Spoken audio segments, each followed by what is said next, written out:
Well, good afternoon, everyone. I'm going to call our meeting to order. I know that Supervisor Cortese is en route. Thank you. Oh, perfect. That's really helpful.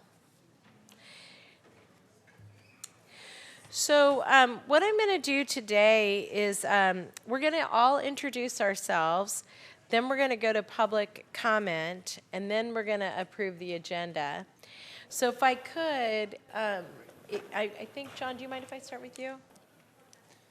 John Mills for the County Executive's Office. Cindy Chavez, I'm member of the Board of Supervisors. Good afternoon. Rob Coelho from County Counsel's Office. Bob Minicucci, Social Services Agency. Regina Martin, the Department of Child Support Services. And I know Supervisor Cortese is on his way in. What we're going to do is we'll go now to public comment, and that's to speak to an item that is not on the agenda but within the purview of the committee. And we have one speaker, and that's Scott Largent. I'm sorry? Oh, that's all right. If people, as they're coming in, well, if we could just make sure that folks know we're starting the meeting so that they can come in and not disrupt our speaker. But I think Scott's a practiced public speaker, so little people voices will not bother him. I'm anticipating. Welcome. Okay, great. Thank you, everybody. Scott Largent. I am not too sure how long the overnight warming locations for the city of San Jose have been around for. I'm just starting to experience going out to these locations. At Roosevelt Park out there, they had a really big homeless sweep about 8 or 9 days ago. And they went through the creeks, and of course, you're going to be able to really see how those sweeps go. I was able to get right in there with the camera. I know I'm kind of pushing my limits with what I'm doing, but I'm trying to just show the public what's really going on. A lot of gals that I had met out there. These are elderly women. Some of them are great-grandmothers. You know, even if they're on drugs or not, which these old gals are not, they're just struggling, they lost their housing, we should be able to take care of them. And when they need to go into an overnight warming location, I think that those places should open when the sun goes down, when it starts getting cold. And on holidays, I think it should be open all day long. I mean, I think these places should be open 24/7. The sad part about this is the one at Roosevelt there on Thanksgiving, it was closed. So not only was Roosevelt swept, but that location was just a ghost town out there. So you had these elderly women standing out in front of there, and they only opened that warming center up at 7 o'clock. And the thing is they're out there, they have scarves over them, they have tons of layers on, they have their little grandma carts, and they're just looking in that window, and they see that the warmth in there, the Christmas tree, and you know, and I kind of get the camera out to the side. I'm not trying to embarrass these women. They've gotten to know me quite well out there. I've been basically camping out with them there, and I'm kind of filming them off to the side. Somebody needs to start fixing that. Somebody needs to figure out why that location was closed on a holiday and how we fill the gaps right there. These women need adequate care, services, and there's a great grandmother out there that's about 90 years old, and she's having respiratory problems out there right now. Her encampment was torn apart. I mean, she is just having problems.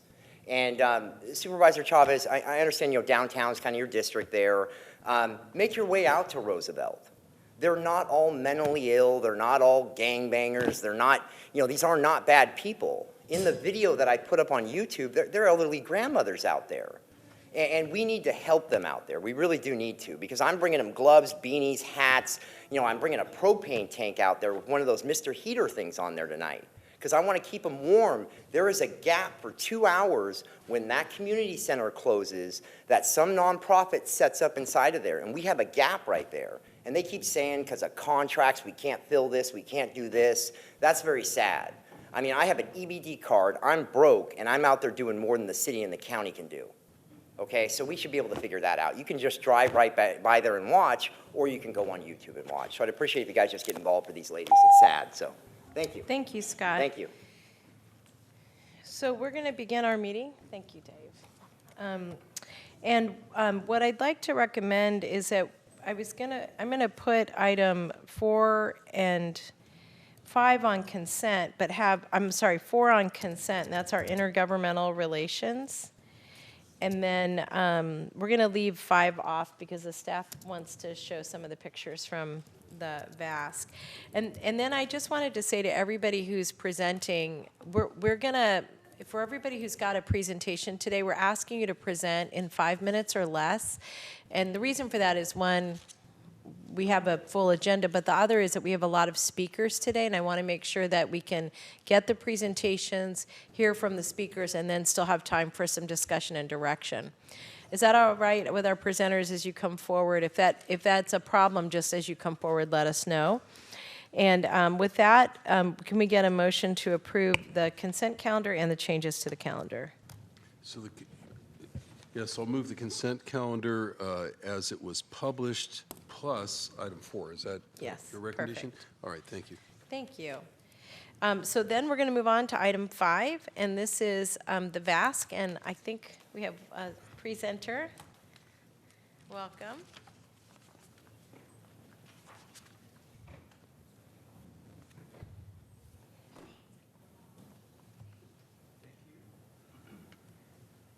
Thank you. Good afternoon. Roberto Mendoza from Facilities and Fleet to present the quarterly update on the VASC.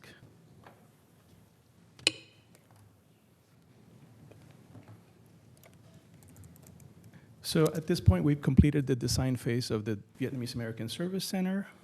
FAF, Planning and Development, have worked out any issues, addressed any issues relating to the VASC that would impact the schedule. Plans that were submitted have now been permitted.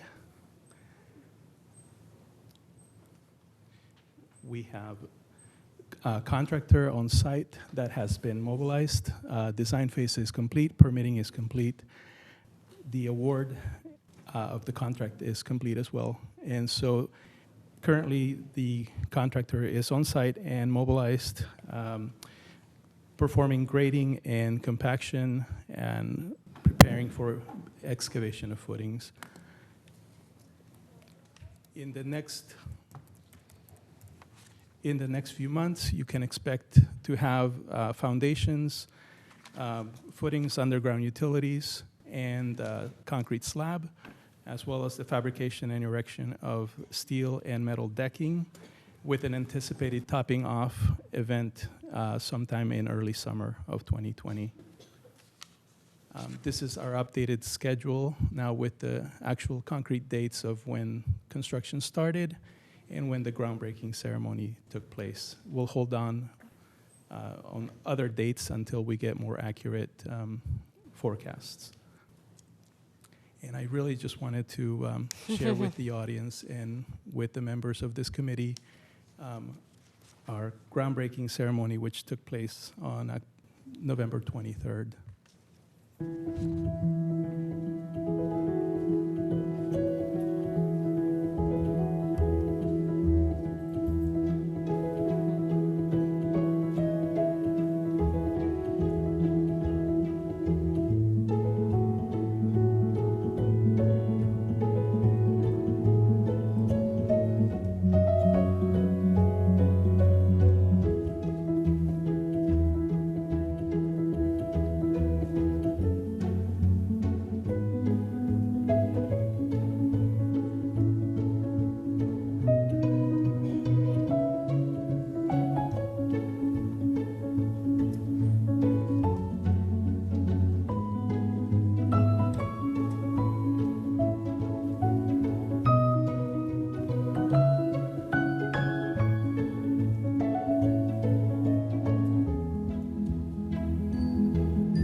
Thank you very much.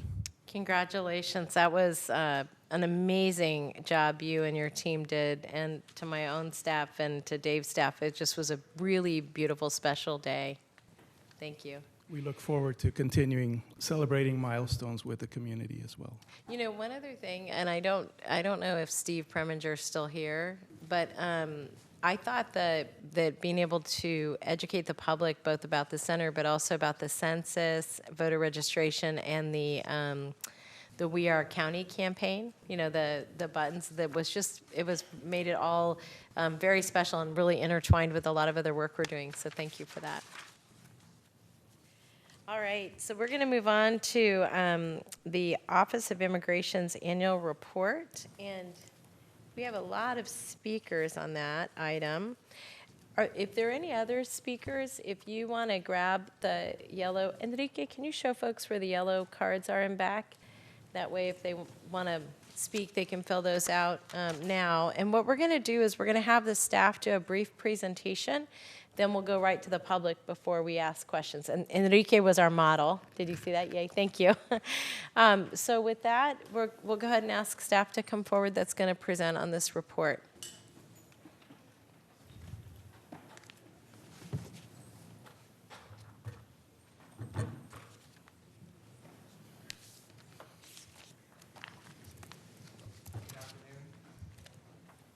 Good afternoon. My name is Mike Gonzalez. I'm serving as the interim manager for the Office of Immigrant Relations. And before we start, I'd love to introduce the rest of the team.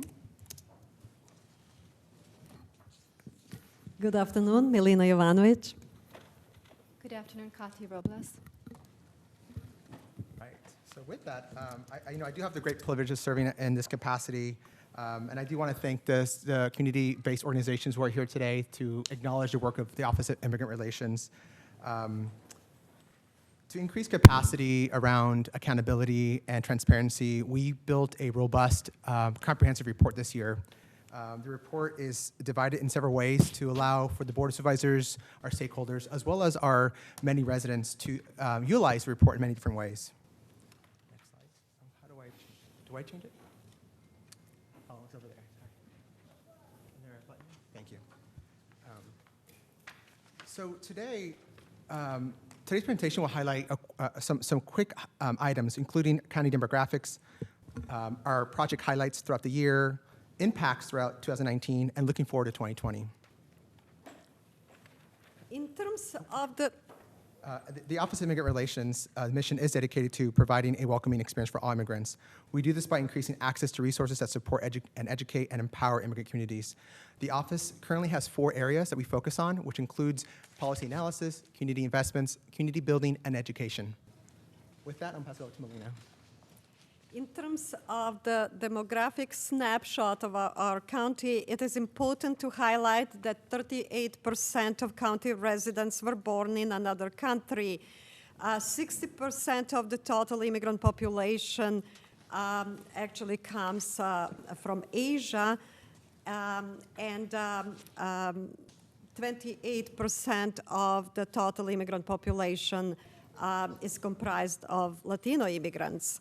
50% of the labor force in Silicon Valley are also immigrants. And I think it's very important to highlight that 62% of all children living in our county have at least one immigrant parent, which means that all immigration policies, laws, and public discourse around immigration are actually impacting the majority of our county population. In terms of project highlights, you can see on this slide a snapshot of our major projects, and I would like to highlight some, such as the 12 Beacon of Light Awards, the large Citizenship Day that we organized earlier this year, numerous activities throughout the Immigrant Heritage Month, the month of June, the expanded New American Fellowship Program, and education regarding public charge rule.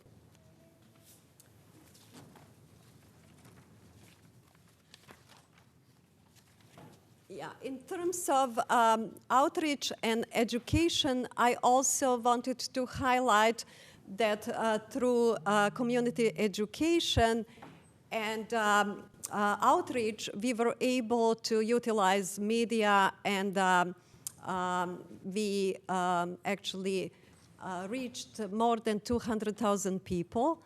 And through community presentations, we actually reached about 2,000 people and utilized 60 locations. We also highlighted some projects and events that also created an impact in terms of the reach to our immigrant communities. And you can see on the slide that we highlighted some of those. Great. So next slide. I want to now talk about the community investments that OIR has made this past year. So we funded 4 different specific areas, which we awarded 33 different contracts within 20 different vendors, totaling over $5.6 million, engaging over 19,000 individuals in the last year. Next slide. So first, I'd like to highlight the legal services for unaccompanied minors. I won't go through all of this, but just to quickly highlight 6 contracts totaling over $600,000 in funding. Again, within the report, we have all the details, but just to highlight a few, 613 unaccompanied minors were assisted, 61 grant asylums were provided, adjustments of 44 status resulting in green cards, just to name a few. Through the programs for immigrant integration, the collaborative actually provided legal services and citizenship assistance to almost 3,500 individuals. And also 1,500 individuals received assistance on their path to citizenship. Our largest category of funding actually includes immigration legal services, including representation and education services. We also would like to highlight that there are various subcategories under this category that encompasses a budget of $3.5 million and 17 contracts.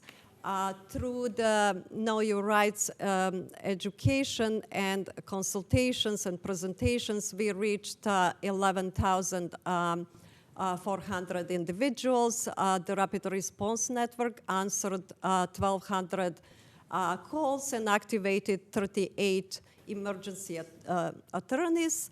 And we also actually submitted through this collaborative of agencies that are funded to provide legal representation and assistance. About 2,000 applications for affirmative relief were submitted. And the last section is unmet civil legal needs. We awarded 6 contracts, over $600,000 was provided, and 1,700 legal consultations were given within the scope of work. Now, the next slide, I want to quickly highlight 2020 looking forward for our office.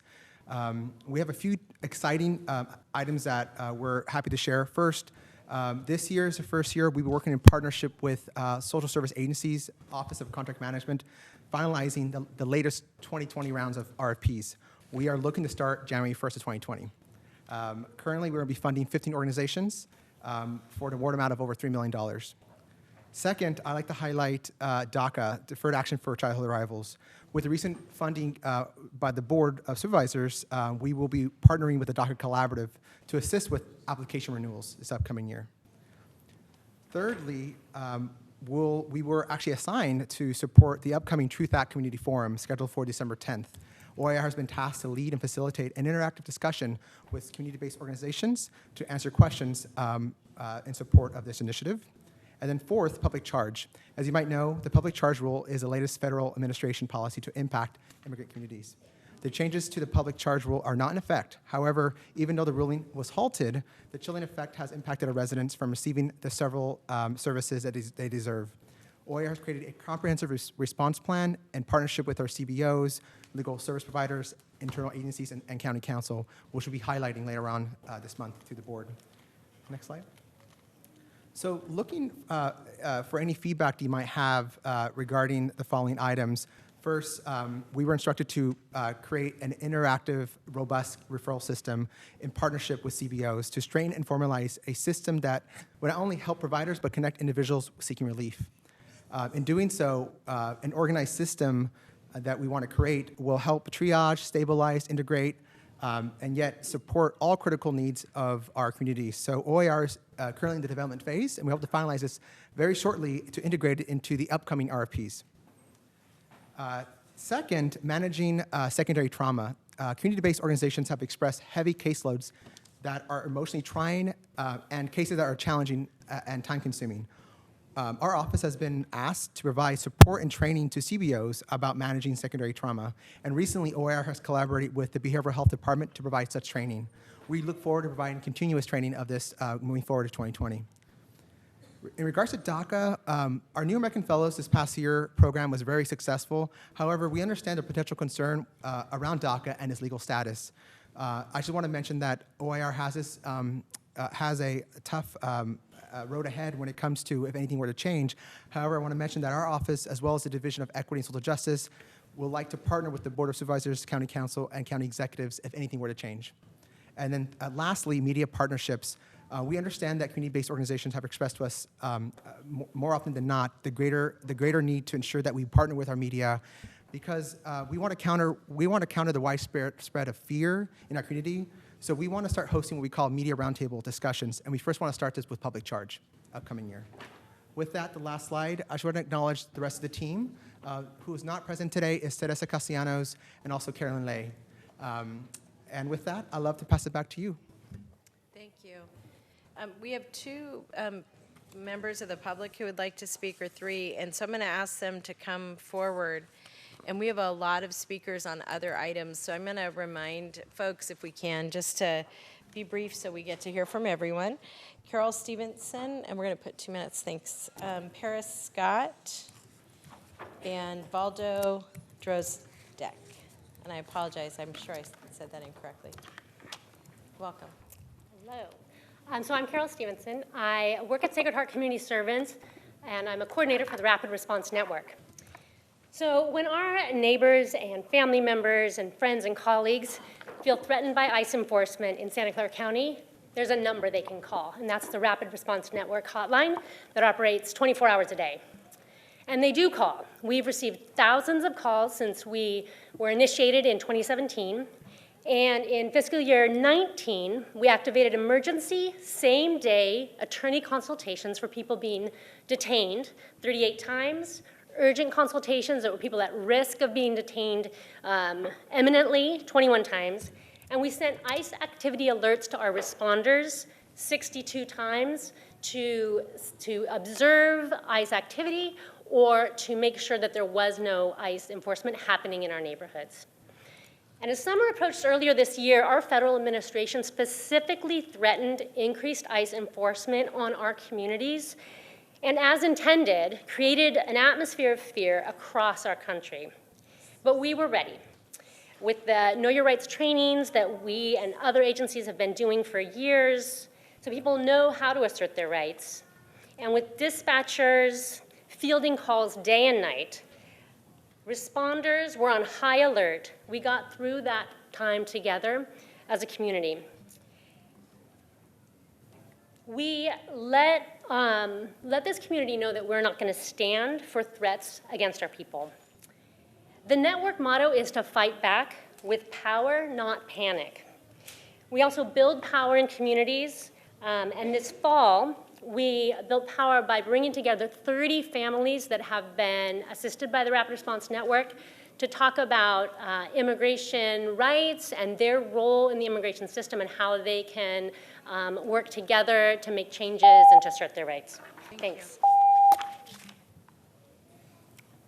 Hello, my name is Paris Scott. I'm the legal director of PARS Equality Center. Our name was mentioned there on the reports for the Citizenship Day. Thanks to the Office of Immigrant Relations and the grants we get through the Social Services Agency. We are a unique agency in that we were established in 2010 and continue our activity by being funded by OIR, serving the Iranian American and other Middle Eastern communities in Santa Clara County. We were not listed under the immigrant categories up there, perhaps because we didn't take part in census, but we are a lot of Iranian Americans living in Santa Clara County and other counties in California, and our agency is uniquely positioned to help with the travel ban, which is the discriminatory policy still in force. Not so much in the media anymore, but is affecting the Iranian American and other 5 Muslim majority countries that cannot travel to the United States anymore under the presidential proclamation. We are the only nonprofit immigration services agency, at least in Santa Clara County and perhaps in the entire United States, that files waivers under the travel ban to allow these people to travel to the United States. These are parents, spouses, children of U.S. citizens who are living here and are not allowed to travel to the country anymore under the travel ban. And also we do congressional advocacy. We regularly meet with congressional representatives here in this county and elsewhere.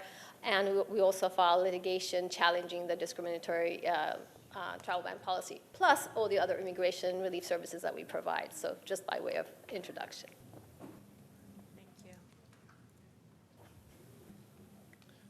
Good afternoon. My name is Valdo Drozdek. I'm from CET, Center for Employment Training, Immigration and Citizenship Program.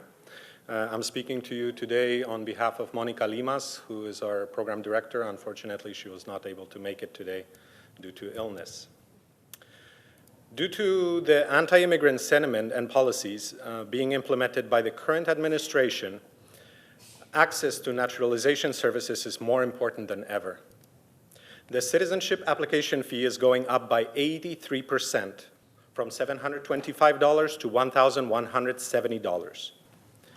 Not only is qualifying for a fee waiver becoming more difficult, but the administration is proposing to eliminate fee waivers altogether. Because of the recent developments, we executed 3 citizenship workshops, 2 in September due to the public charge rule implementation and 1 in November in anticipation of the means-tested fee waiver elimination. For the immigrant, citizenship is only a way to fully integrate into the society and receive extensive protection and benefits it offers. The Santa Clara County Citizenship Cohort includes CET as a lead, Asian Law Alliance, Catholic Charities, and PARS Equality Center.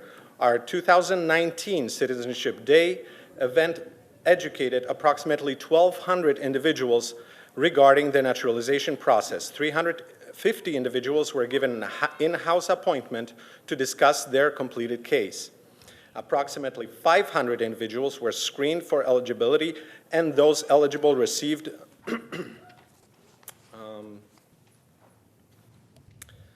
approximately 500 individuals were screened for eligibility, and those eligible received application assistance. In total, 259 applications were completed, as well as 147 fee waivers. That turned into $140,000 in savings for the community. Thank you. Thank you for your time. Dave, did you have any comments or questions on this report? I appreciate the report and the enthusiasm, in terms of some of the areas going forward. And, of course, the Board of Supervisors is going to be good partners on things like potential disruption of DACA or other issues, to the extent we can legally, get involved in creating appropriate soft landings and things like that for folks.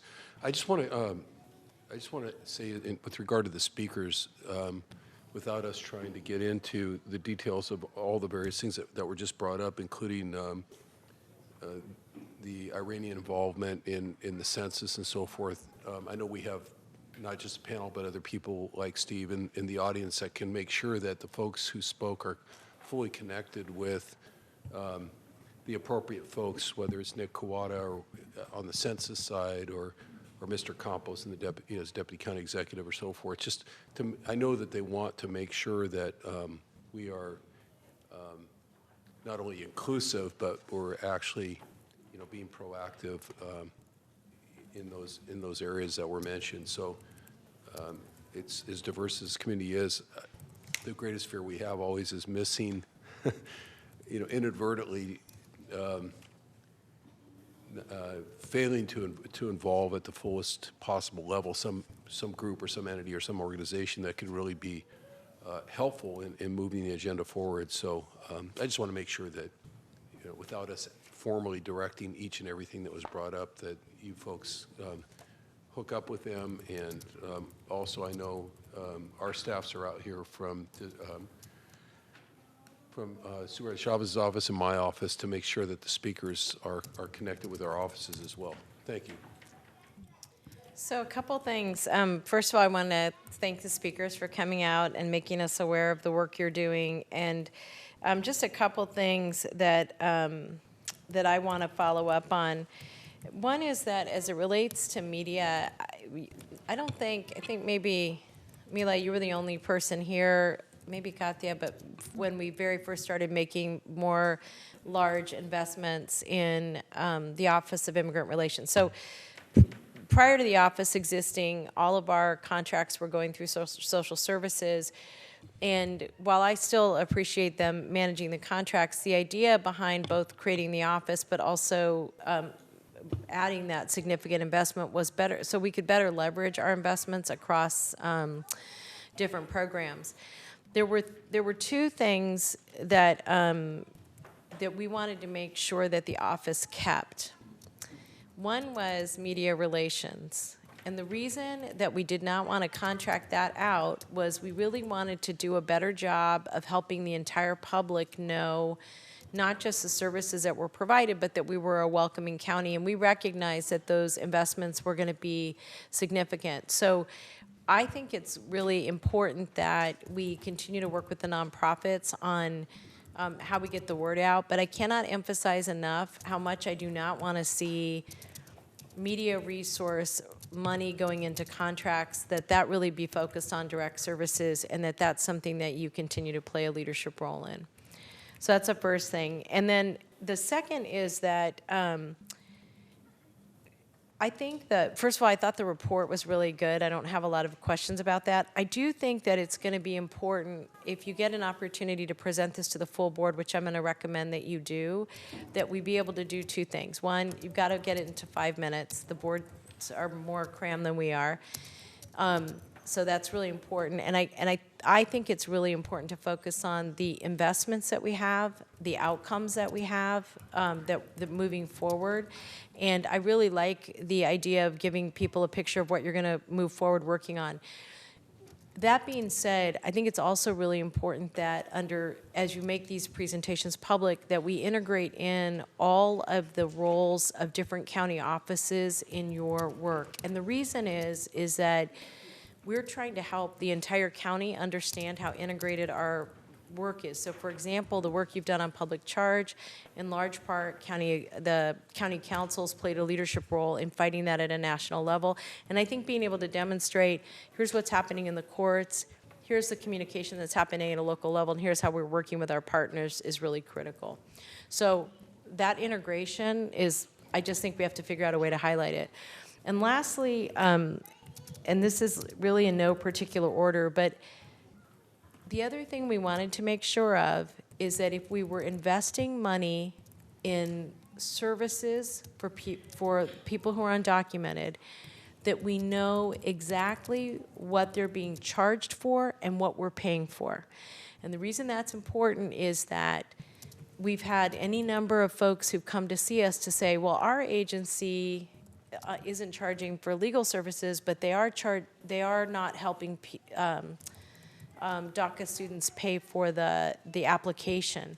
And, and it's all over the map in terms of what people are doing. And so I don't know if we've been specific in our contracts. I'm presuming we've not been specific in terms of our stated goals because of the feedback I'm getting, but that could be not accurate either. So making sure that at least one part of this document frames up what it's costing, that we really are deferring costs. So anyway, I just think that's really critical, and it can be a slide. It doesn't have to be a discussion, but if you can embed the slide in so you don't have to adjust the report, because the report's actually very good, I think would be helpful. also, we did an emergency with you, get this DACA money out. I was kind of panicking and wanted to make sure every kid, that we weren't losing a single child because they didn't have resources. I know that was challenging for you to make happen. I just want to say how much I appreciate your office pushing to get that resource out. I also want to say one of the things we have to think about is when it's difficult for us to give people money, we might need to rethink how we do our contracts. And I don't have a thought about that, except that I'd be really interested in getting your feedback as we go back out for contracts, how we assess our partnerships in the most productive way, which is, again, why I want to know how much people are charging for services. But anyway, thank you for all that good work. And, it went from not being an office to being an office with a budget and a staff, and I'm just really excited for all the work you're doing, so thank you. Thank you. Thank you, Sarah. And thanks to our public speakers on that. Thanks. We're going to now move to item 5. Item 7, which is first 5. I apologize for that. Our annual report.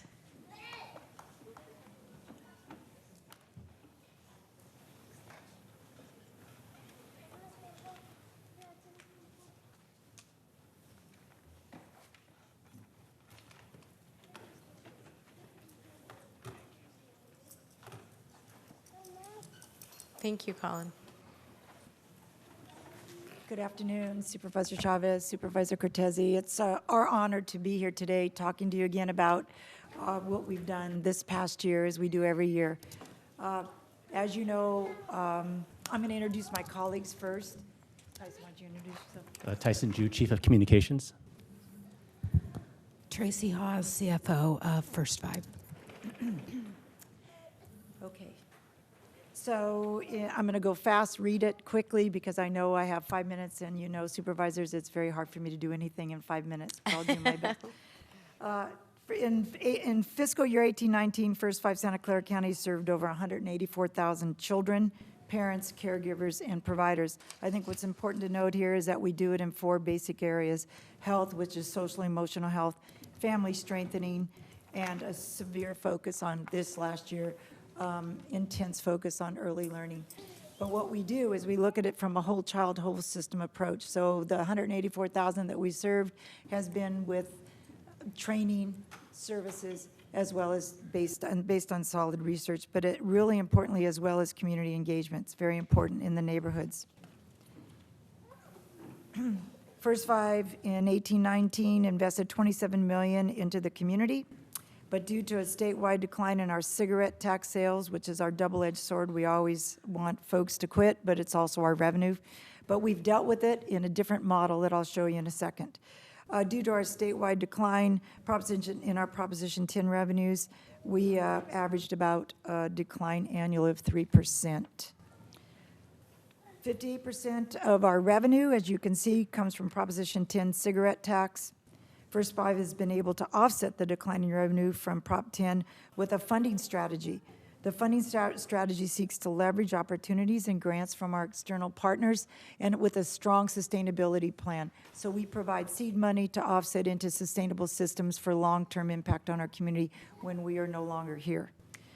21% of our First 5 revenues comes from funding from other sources, including the California Department of Education, First 5 California, and other foundations, local and statewide. Due to leverage funding, First 5 in our partnerships with Behavioral Health Services Department generates approximately $13 million extra through Medi-Cal and EPSDT funding. It's a funding model we're pretty proud of. It's the only one in the state, but it allows us to not only maximize the dollars that we invest back into the community, but it actually is an employment strategy towards self-sufficiency, because the jobs that are employed with that money increases our community capacity to be self-sufficient. First 5 also has very strong partnerships, as you well know, with the county agencies and community-based organizations. It's part of our flagship. We do that funding as the major contributor or grantor, but we also are the convener, and we're also the collaborator for the over 100 agencies that we serve, including cities, foundation, and other partners, as well as involvement with every county department, including the one that just presented.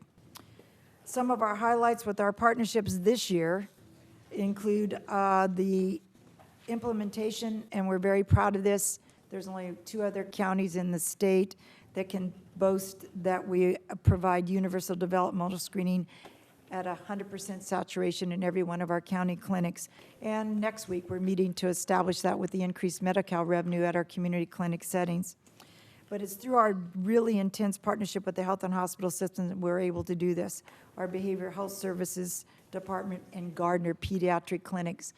So in that screening, last year, we screened approximately 11,600 children and who received a developmental screen at every well baby check from birth through age 5.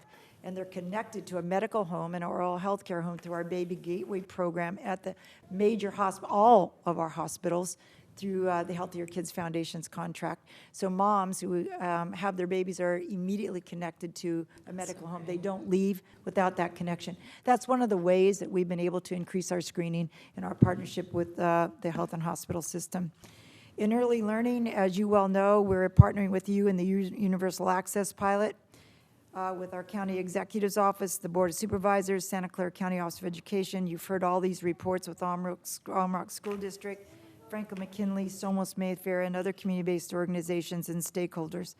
We have launched this huge collaborative partnership that will serve all children prenatal through age 8 residing within the school districts, focused on school readiness, health, and family support and strengthening. In the area of family strengthening, First Five, in partnership with the community agencies and county departments, fund the operation of almost 30 family resource centers. We say almost because we're opening a family resource center at the family courthouse that is still not ready to serve yet. But we will be at 30 family resource centers throughout our county. First Five also offers services and evidence-based workshops to support incarcerated parents and their families, both in custody and supporting their families while their parents are incarcerated. We do this through our partnership with the Reentry Services Program. We're proud of that partnership because, as you well know, through your funding, we are able to hire 4 more family court specialists, family incarcerated specialists this year. We've distributed this year nearly 185,000 Potter the Otter books, which you know are focused on healthy living, healthy lifestyles, and the reduction of consuming soda. This is kind of a stake in the ground for us in terms of we monitor, under Supervisor Ken Yeager, our contracts for any of our providers, be it county or community-based organizations, cannot serve sugar-sweetened beverages or sugar-laden food at any of their events. So we're kind of proud of that change of behavior for all of us in our community. But also countywide, statewide, and nationally, we've distributed over 1 million of their Potter books. So we're pretty excited about the fact that we're shifting a belief system for the nation through our Potter the Otter experience. And our governor, as you may know, has adopted Potter as his mascot. Not only when he was a child did he have a Potter pet, but he's adopted our Potter the Otter as his mascot for our census engagement with the state. If you go on his website, he's the Potter's pointing to where folks can access resources. We're bringing that partnership with this year with the Office of Census gathering here at the county under David Campos. So we're actually partnering to ensure that every parent and child is counted this year under census. So if you have any questions, we'd be happy to answer any questions you may have. Did I make the 5 minutes? You did great. Oh, my It's God. so hard. You're changing lives, so I appreciate that. Supervisor Cortez, did you have any comments or questions? I appreciate the report and everything that you're doing, and I've certainly become transformed myself in terms of the importance of this work at this age level, having come here, by way of a background with high school education and intervention at that level, realizing that we have a whole lot less intervention to do if we can start, I'm trying to think of a positive way to put it. We always say keeping kids out of the system, but the positive way to do it, I think, is the way you described, even just on the sugary drink side of it, just the educational awareness and campaign that's essentially transforming the entire way of thinking, entire way of life. So, so I get it, and thank you very much. I think, Supervisor. yeah, I just wanted to add my thanks and congratulations to the really innovative work that First Five does with the county. And I'm hopeful that we'll be having a deeper dive discussion about how we address early learning and childcare in the new year. And so in many respects, getting the report's really going to help us lay that foundation and that groundwork. And then the other thing I was just going to say is we have these packages. I don't know if we have access to them for the kids for coloring and stuff in back, but this would have been a great day to have Otter. Oh, absolutely. I wish I I know. I'm just looking at all these little people thinking, oh my God, Potter the Otter. We need that. So Yes. We'll make sure they get them. We know where they are. yeah, that's right. That's good, Sacred Heart.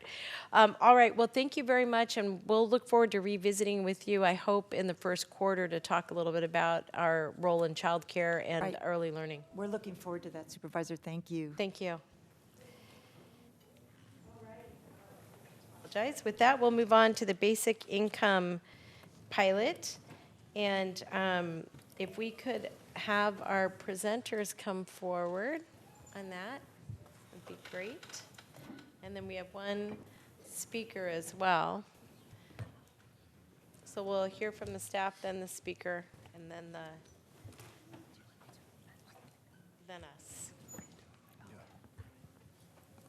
And Supervisor Cortese, I don't know if you wanted to make any opening comments. I know this is one of your initiatives. No, I'll withhold my comments until after the presentation. I'm very excited to have read the report and to hear the presentation. Thank you. Thank you. Question. Good evening. Just maybe quickly introductions. I'm Brian Darrow with the County Executive's Office.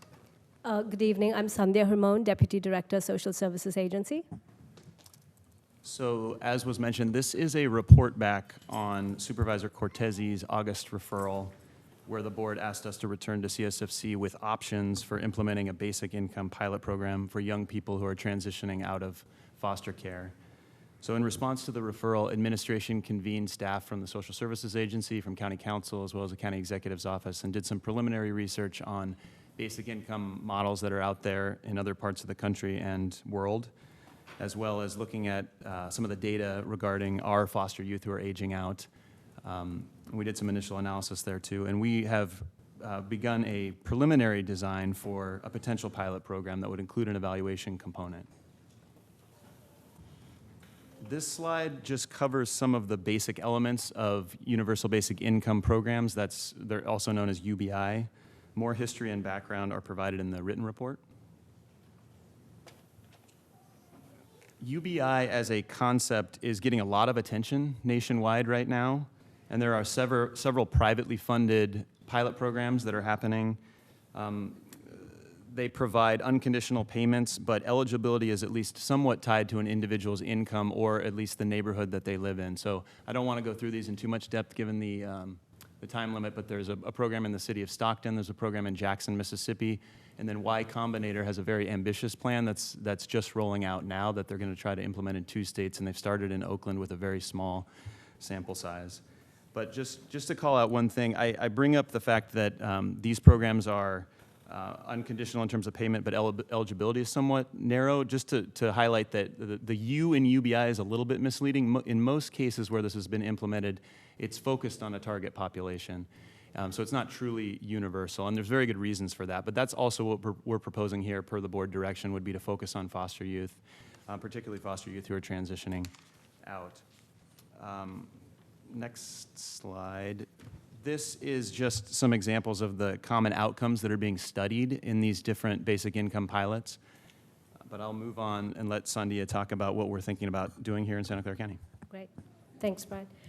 So the original referral had alluded to youth who were aging out of foster care between the ages of 18 and 21. But in looking at our populations more closely, we're really talking about 2 distinct groups. We have the NMDs, or the non-minor dependents, between the ages of 18 and 21.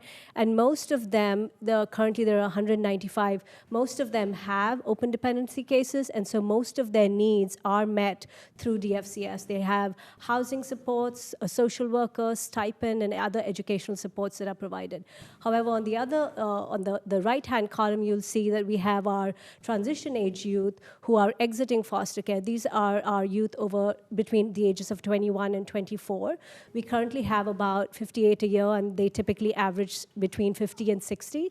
These youth have more limited access to resources. There is some transitional housing support, but a lot of the other services that our NMDs receive are not received by this TAY group. So really what we're proposing is the group that's most likely to benefit from a cash infusion is this TAY youth.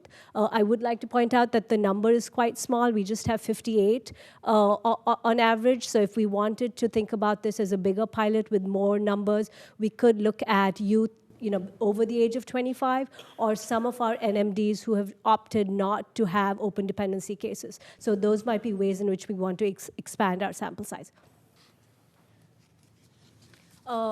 It's really important to pay sort of careful attention to some of these elements that we've extracted from the literature. I think a thoughtful design for an ambitious pilot like this is really important. The amount of a cash grant and the cost of the program, the range is between $12 a month in lower income countries all the way to $2,000 in the US. A really critical element to consider is the impact on other benefits such as Section 8 housing or other eligibility benefits. I know in the Y Combinator study that Brian was alluding to, they're trying to get waivers to see if this cash stipend could actually be exempt from eligibility determinations. What duration should a cash infusion be provided for? I think the typical duration is between 1.5 to 2 years. The other element to consider is really what outcomes should we consider? What is it that we're trying to solve for with this population? We touched on the target population already a little bit. And then in terms of income thresholds, should there be a threshold of $46,000 like is the case with Stockton and other policy impacts? So really wanted to highlight some of these as elements that we'd want to consider when we flesh out the pilot with more thought. Based on our initial sort of read of the literature and looking at other studies that have been conducted around the US, we're looking at proposing $1,000 to $2,000 a month cash grant to our TAY youth. And this is really based on the high cost of living in Santa Clara County. This sort of rough back-of-the-envelope calculation comes to about $700,000 annually. I think if we really wanted to pay attention to a rigorous design and have this be a quasi-experimental design, we'd have only half of them receiving the stipend and not the cash grant and not the other half, so the cost could come down, but so the design of the study is an important element to consider. And then we'd need to consider staff for the administration of the program and really staff to conduct a rigorous evaluation. Some metrics that we may want to think about, and again, these are based on a read of the literature. Food security, physical and mental well-being, education and training, how people who are receiving this cash grant are using their time, and employment and labor market participation. It's really important to think about research design.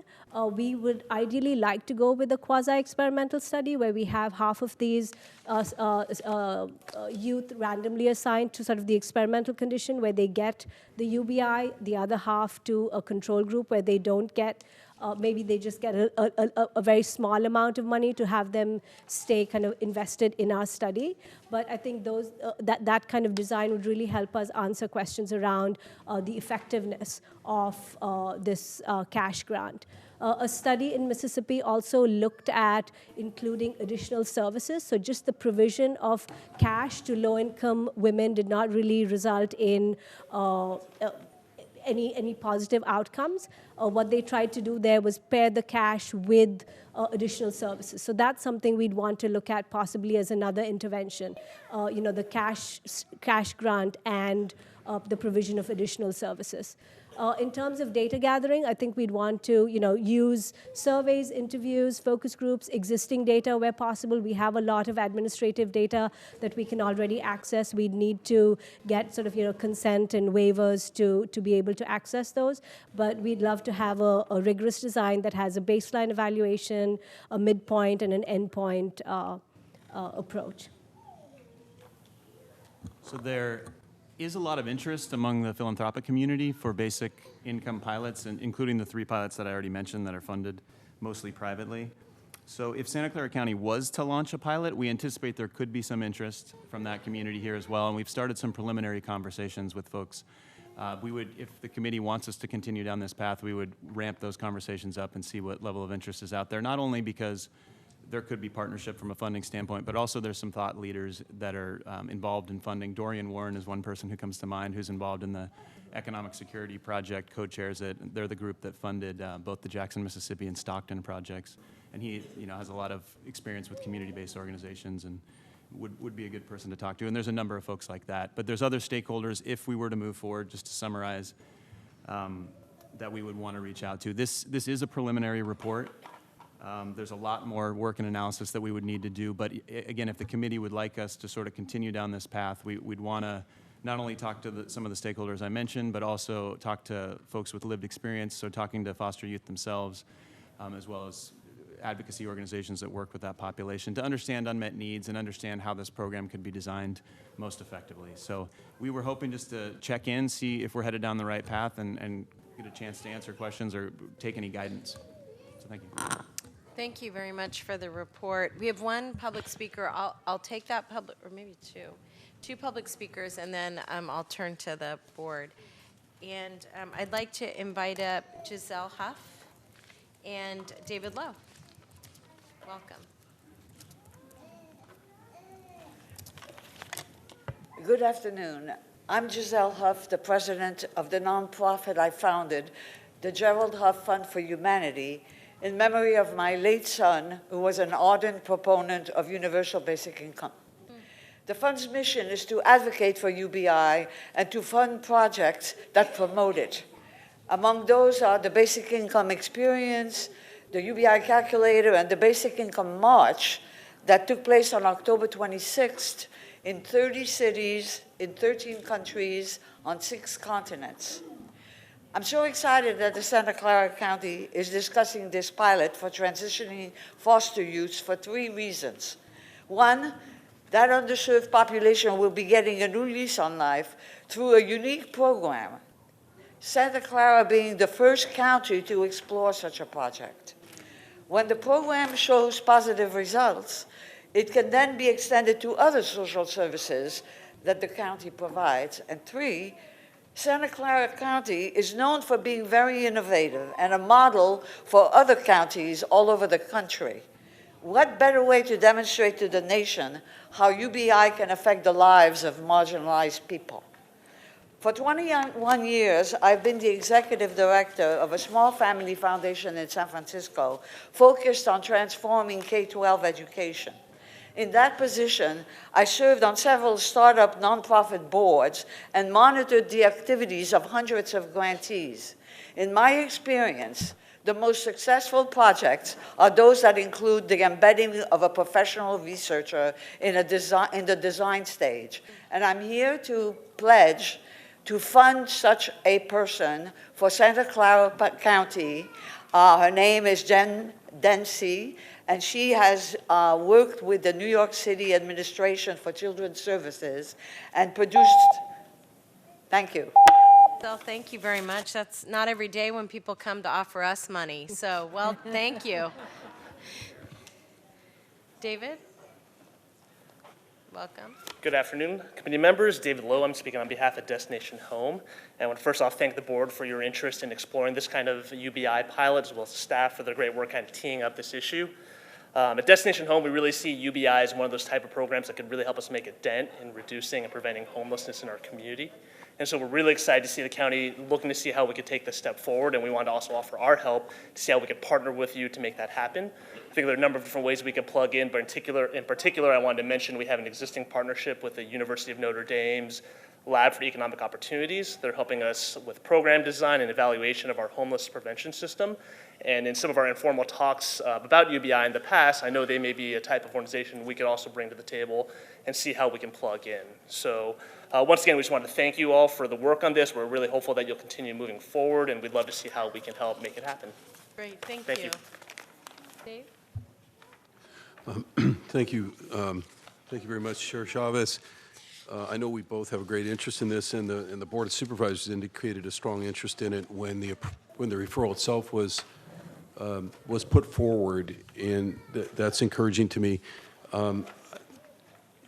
The report is so good in terms of, even though it's preliminary, in terms of laying out potential criteria and options and target populations, that I'm inclined to sort of just break this down into two areas. One is, before I forget, I want to make sure that we formally direct as a committee, the administration to engage Giselle Huff in terms of whatever is legally required for us to accept, an in-kind or a grant of some sort to take advantage of the research opportunity that she suggested. Obviously, our professional staff would have to engage on that and figure out what that's about and how to deal with it. But thank you for that. And also the second speaker who talked about potential university involvement that sounds like it might also come forward in kind. So I think we should make sure to take note of that and indicate, no matter what else happens, we want to jump on those opportunities right away. I think there's some question in my mind in terms of exactly which way the Board of Supervisors will want to go when we get there. I like the idea of coming back to this committee in March. I would just say it's an aggressive schedule. I know you had to do a lot of work between August and December to just get this all laid out. And in some sense, you've got the foundation in place now. So I guess there's a theory that says you should be able to move faster to build on the foundation you already have in place. But March is going to come quickly. But I do think we need to have our ducks in a row by that time, given the budget cycle, the considerations, that will be upon us that time of year. It would take us probably till the first week of April, I'm guessing, to get to the Board of Supervisors, depending on how much the committee has, further modifications or input.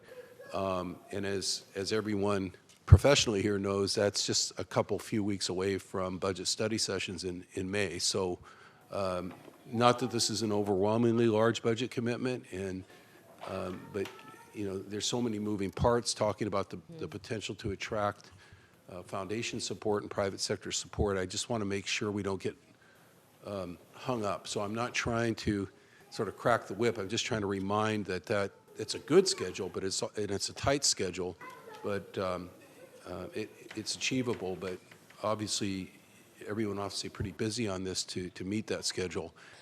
If I thought it was problematic and it was going to slow things down to come back to the committee, I would say go straight to the board. But let me go back to what I was just saying at the outset. I'm not sure exactly what our colleagues, what their preferences would be in terms of some of these criteria. And so what I wanted to ask, I don't know if you can go back to the slide that just had, it was the first of the slides that had criteria on it. And maybe I can kind of cut to the chase. Not this, yes, there we go. If you go again, right here. What I would suggest in terms of these key program elements, Supervisor Chavez, is that at this point we ask the staff, the administration, to come back with multiple choice essentially on this, to come back with a couple of options that work around here. yes, it could be this target population specifically, or it could be a little expanded, right? It could be, the income thresholds and conditional requirements. I personally lean toward relaxing those as much as possible in the spirit of what UBI is intended to be, empowering and liberating and unconditional, in the sense that we don't want a society where we're constraining the people who need to be empowered and liberated the most. I think that's the fundamental philosophy. But I also want to make sure the Board of Supervisors feels comfortable with, moving forward a first-in-the-nation pilot without us having to delay it or go back and forth too many times. So I think if you give us options on these, just basic options. Is it 1 year? Is it 2 years? Is it 18 months? Let us choose as a committee which option we like, and then, but then I'm guessing we will move. That's a good idea. We will make sure that the other options are moved to the Board of Supervisors in case they want to fall back to those, or sort of amend our own recommendation from CSFC. Does that make sense? So we would just take this slide and give us, the 2 or 3 options that you, in a sense, you've already evaluated, with your own recommendation one more time as to where you would land, and then it gives us a chance to do it. Is that totally makes sense. is that good? Yeah. Yeah, that does make sense, and we can do that. Yeah. Thank you. So I only just wanted to say I'm really excited about you investigating this, and I do really appreciate the complications for foster youth in terms of moving them out of an area of benefit that they may get. And so in some respects, that older age group may offer us more of an opportunity really to test what we're doing. I think 2 things that I would just want to make sure of, and that is that I apologize, I'm going to use a little bit of something. This was one of those NPR moments. I was driving and there was a story about UBI. And one of the interesting points that Dave just raised that I thought was kind of fascinating with the story was taking a look at places like Alaska and other places that have an automatic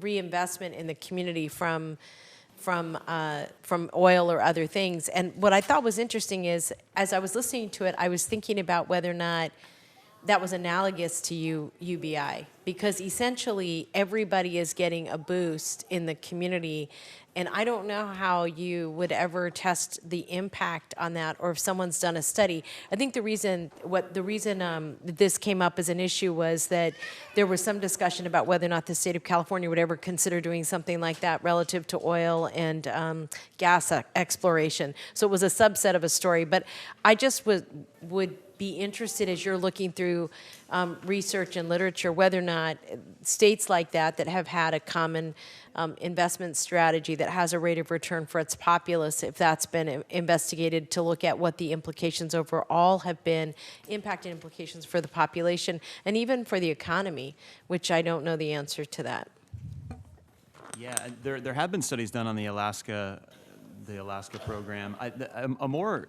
I'm less familiar with those studies, but there's a very interesting study from North Carolina of the Eastern Cherokee tribe, where they had already had in place a longitudinal study that was studying the broader region, and then a American Indian casino was implemented. And so for a subset of that population, $4,000 cash infusion was made. And because the study was already underway, they were able to track families who were getting the money and families who were very similar but not getting the money. And there were significant benefits particularly for educational attainment among the children in those families where the $4,000 payment was being made.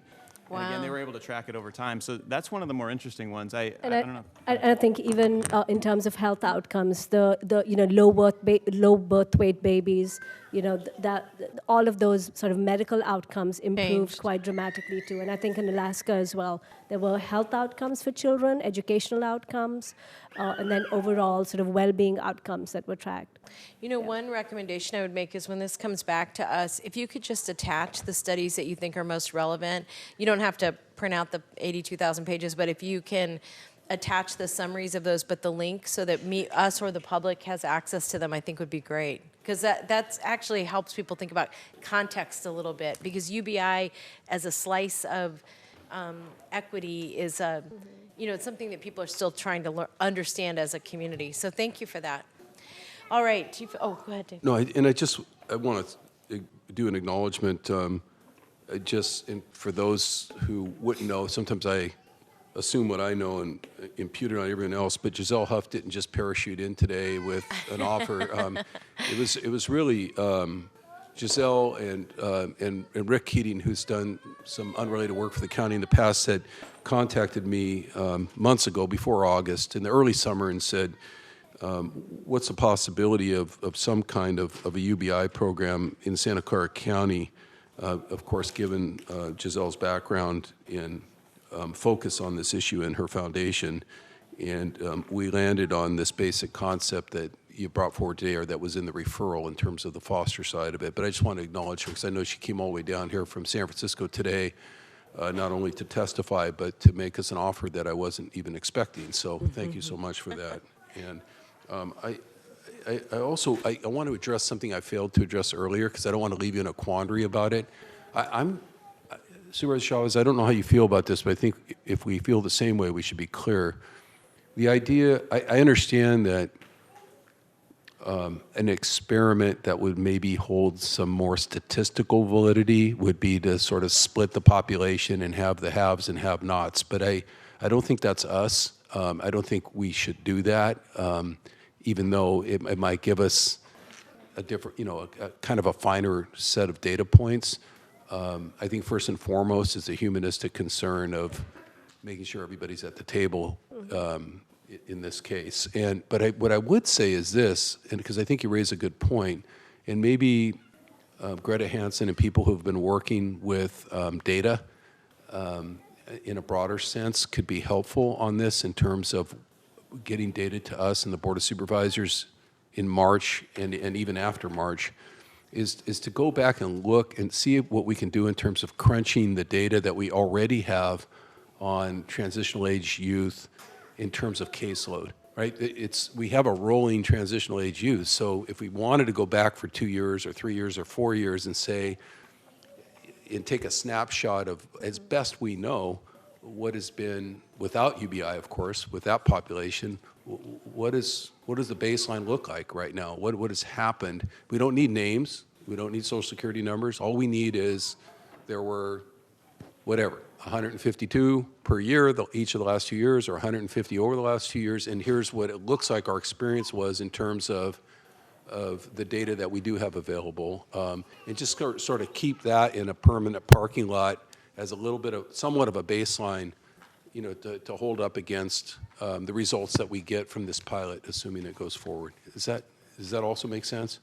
Yeah, I think we were advocating for a quasi-experimental group design just so that we could answer some of these questions. It's really hard to know whether or not UBI worked if you don't have a control group, but we are sensitive to those concerns that half of them may not get anything. So one of the ideas we were playing around with is we could possibly do something like a staggered control group design, where you have a longer time frame. You have half of your population getting the cash infusion for the first part, and then we could switch it around. So then the control group would go in the second half of the study and get the cash stipend that way. I'm going to say that I think that's a problem. But here's what I would suggest. We have a lot of data on our foster youth already. We do. We know what the homeless outcomes are. We know what the pregnancy outcomes are. We know what the job outcomes are. So we have so much research already that it creates an opportunity for us to determine whether or not an infusion of cash starts to change that trajectory. Now, and so I would just say that I think from a I said it better. but I think from two things. I think one, we have the research. I would understand that more if we were looking at a group of youngsters or young people that we really have no relationship with. That's really not the situation we're in. And maybe what we could take a look at is a similar population in another county that is not doing this set of activities, so that we're not disadvantaging or traumatizing any other human being, and we just have to be mindful that we're already dealing with a group of people who've been not well served, I would say. And so I would just look for options and alternatives We'll explore Okay, those. thank you. I think that's a good idea, and we'll come back with whatever data we can find by March. We'll come back with that just as a baseline. Or at least the pledge to keep looking at it Yeah. at the minimum. Thank you. Thank you. All right, thank you very We'll much. move It's that very exciting. as sort of a Bucket, yeah. bucket of emotion, and trust that the clerk has it all down. And Colin? Well, we're taking I think the notes, key too. people have it down. Thank you. Yeah. Thank you very much. All right, so we're going to go to Department of Family Children Services Prevention Efforts. This is item 9. We have a lot of speakers on this item, so what I wanted to do was recommend that we do a brief presentation. And then I know a lot of the speakers have littles with them too, so I'm mindful of that. That we'll call everybody up, and we have quite a few speakers. And I'm presuming Sacred Heart. These are mostly from Sacred Heart. You also have translators too. Okay, so you'll be prepared to do translation, and. So as you think about this, and this, because you have about 18 or 19 speakers, what I want to recommend is that we have people do 1 minute and then 1 minute of translation, only so we can get everybody through. And the kids have been great, but I feel like we're trying their patience. So, welcome. Is this on? Yes. Yeah, okay, great. Good afternoon. My name is Rocio Abundis, and you may have seen me up here quite a few times over the last 4 years talking about the Title IV waiver. And the exciting thing is that the waiver allowed us the opportunity to be creative and explore ways of keeping families out of the system, which has been the premise for launching the Prevention Bureau out of the Department of Family and Children's Services. Our approach really is about keeping children safe and families stable, and our strategy for doing that is by offering primary prevention services, meaning upstream services, meaning serving families in community, and not within the child welfare system. The strategies that we are using is individual and family strengthening, community education and outreach, and policy and systems change. I'm only going to focus on the first two in the interest of time. You've also heard me report on differential response. So really, I only want to highlight what's new in differential response. And Supervisor Chavez, I hope you'll be excited to know that we've offered a new pathway called the Prevention Pathway. And this is a strategy that's going to allow us to serve community for our 4 differential response providers to serve community and community. The way that we're going to go about that is 3-pronged. One is a school-based approach. We're starting with Gilroy and Morgan Hill Unified School Districts, only because they're our highest need in terms of disproportionality. We're almost done with our MOUs, and then we'll be able to launch, and they will be referring students over. We've identified criteria, but one of the biggest criteria is for those youth that are with high attendance issues, absentee issues. The second is in partnership with the first 5 FRCs. I was just talking to Jolene on the sideline that what we want to do is have their staff be able to refer their families to this program, and vice versa, our staff to refer families to her program. So we're going to do an information exchange at some point, but that will be another opportunity to get families into this prevention path. And then the third one is internal, and that is Francesca had started exploring 2 strategies. One is to work with in-home supportive services, and the second, the Department of Employment and Benefits Services, to see how they might be able to refer their families to the services that we offer. So that probably won't launch until the spring. We're trying to launch the first 2 strategies initially, and then we'll have meetings with those 2 departments to get that going. The last 3 new pathways that we're offering is the post-adoption, post-guardianship, and kin gap.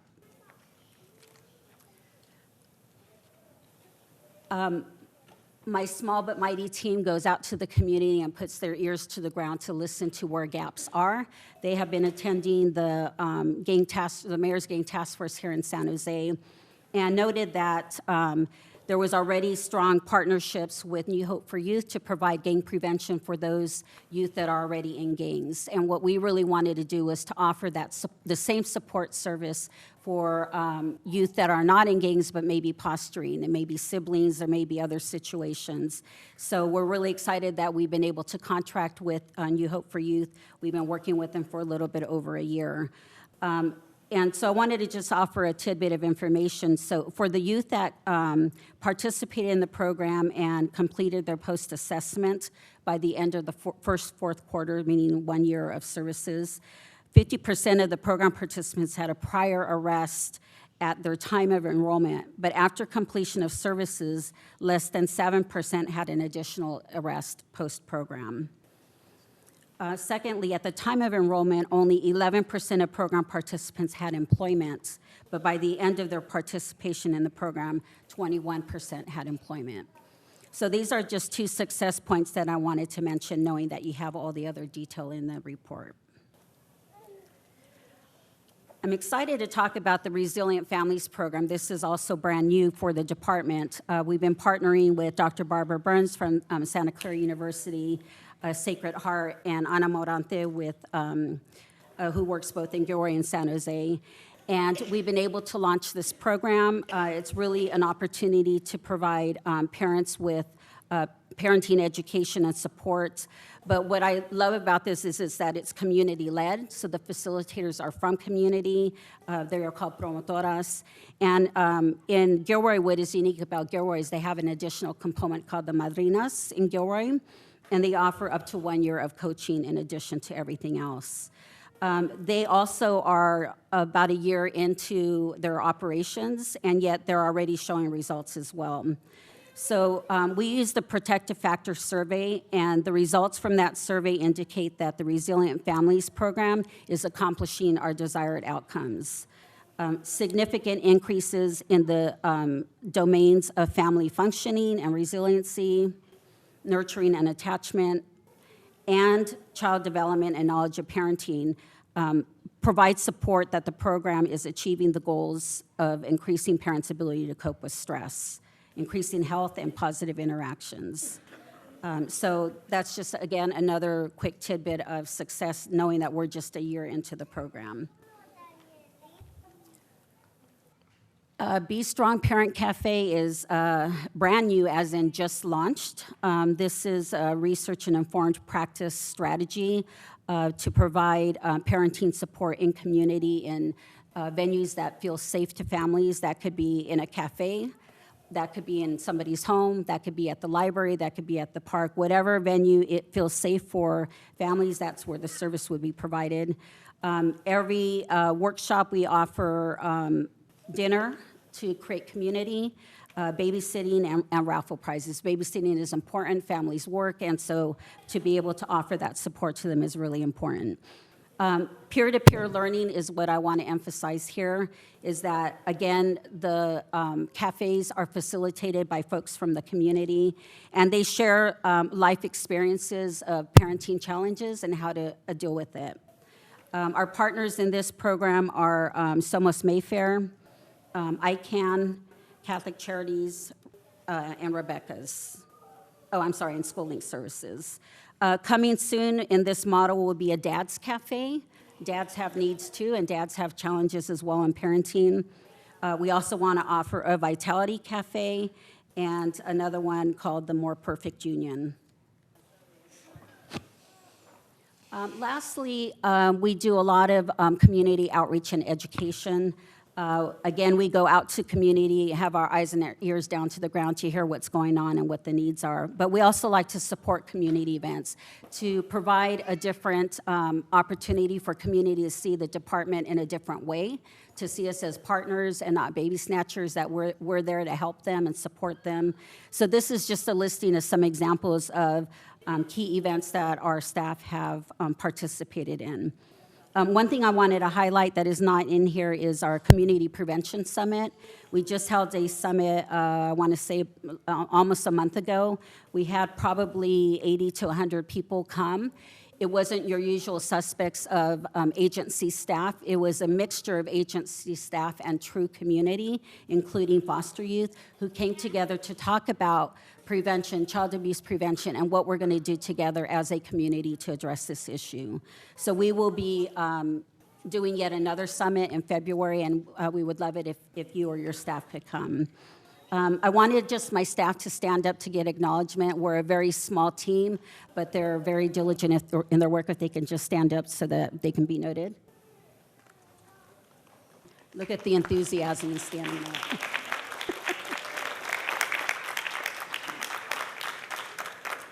So in some, hopefully I met my 5 minutes. It's hard to be 5 minutes when you're passionate about what you do, but I wanted to just acknowledge that the work that we're doing is really in support of the Joint Foster Youth Task Force recommendation about primary prevention, about serving community and community.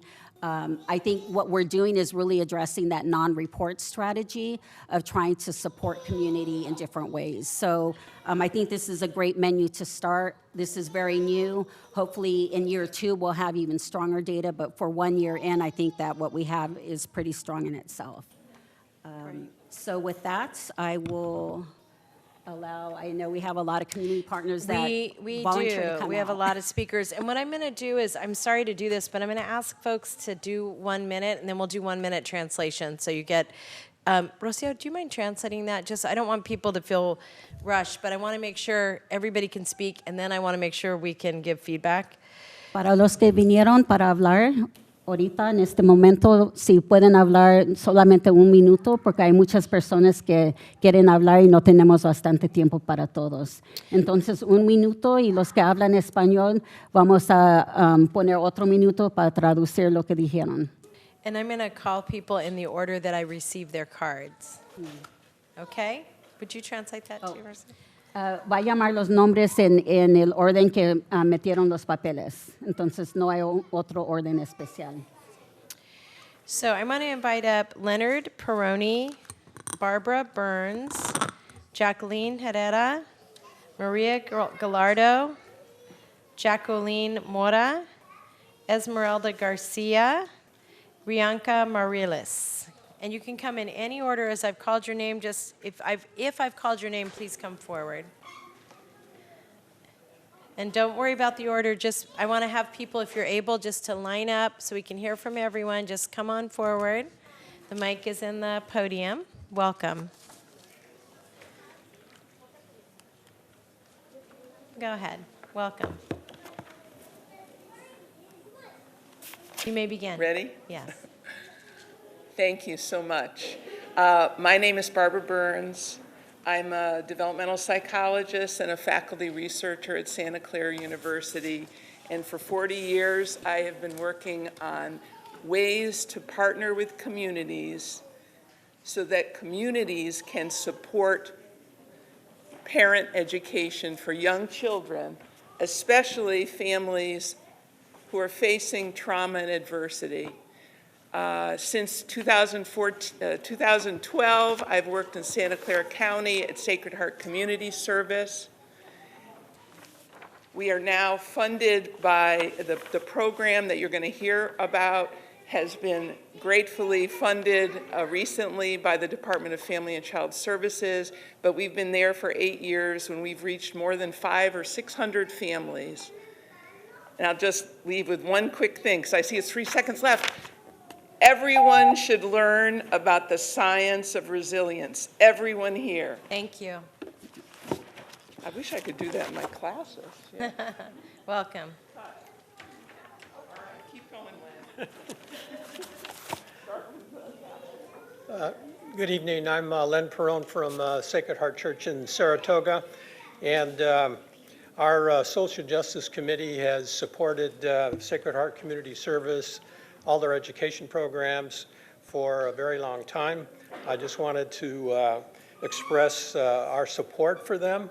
And we believe that they have made significant progress.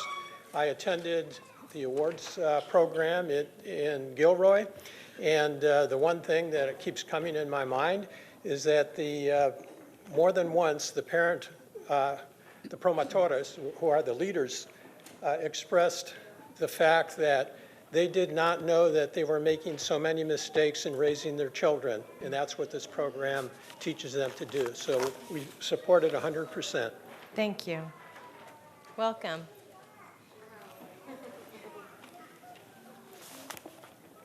Good evening. My name is Maria Galardo. I work at Sacred Heart Community Service, leading the Safe, Secure, and Love Resilient Families. And I don't want to talk about myself because I only have a minute, so I'm just going to share like how the importance of this program and how blessed I feel to work with this community and seeing that promotoras, parents, leaders take over and do the work and do outreach and come to these meetings and talk about the passion that they have for this program because they learn a lot from them. And I just want to read like a little quote that they wrote that I think is very important. It says, before mindfulness, we might be tempted to respond to stressful situations in negative ways and with negative actions. For example, without thinking, we might yell or curse or find ourselves doing things that we would not do if we were in a calmer state of mind. We get so caught up in our own stress and anger, easily become irritated, and we lose sight of the fact that our kids absorb this information and might be mirrored then in the future. Thank you. you. Welcome. Hi, good afternoon. My name is Jacqueline Mora. This is my daughter Alice. I'm here because the house is full with the Sacred Heart and with everything. I'm so happy to be here. I feel so blessed. Thank you, Cindy, because you always listen our hearts, our community. I'm here for Resilience Family. This is my daughter. The programs we get, she teach us, our family, how to breathe the flower and blow the candle. So a little things like this, maybe you can make a lot of prevention in your house, in your moment, in your kids. This is the prevention. This is the moment. So we're here for our kids. We're here for our community. But we're here because you guys make these programs possible. Thank you. And I did it. Yeah, you did. Welcome. And as you come forward, I'm going to invite up Maria Garcia, Ana Morante, Rosie Gonzalez, Juana Martinez. Welcome. Okay. Hello, my name is Jacqueline Herrera, and I'm here to support and thank the programs that are offered at Sacred Heart. First of all, I'm really glad these programs are offered in our community. Change is brought and change is taking place. Because of this program, parents are learning and practicing positive ways to parent. So the first time I went to Sacred Heart, it was to volunteer to complete my high school hours, but little did I know that I wasn't going to leave because they offer such great programs there and they're helping our community out here and there, and their environment is just, they're willing to give, they're willing to care, they're always there for you. And this program has showed a lot of great change in my life, and I'm just really thankful that the program here for prevention has created change for not just my life, but other people too. So, thank you. Thank you. Come on down. Hi, so thank you for funding such a crucial part of the work that we do in changing the lives of our children. I've been an educator for 25 years. A lot of the students that you see out here are mine, so gracias. Something that I've learned is that in order for a child to be successful in this chaotic world, we need to work from the bottom up. We need to build a strong foundation in our children so that they know that their voices can be heard and that their voice is power, that their voice can create a bigger impact on a larger scale. As adults, we create that space and provide that platform. We must continue to fight. Thank you. May I ask your name? Esmeralda. Esmeralda, thank you.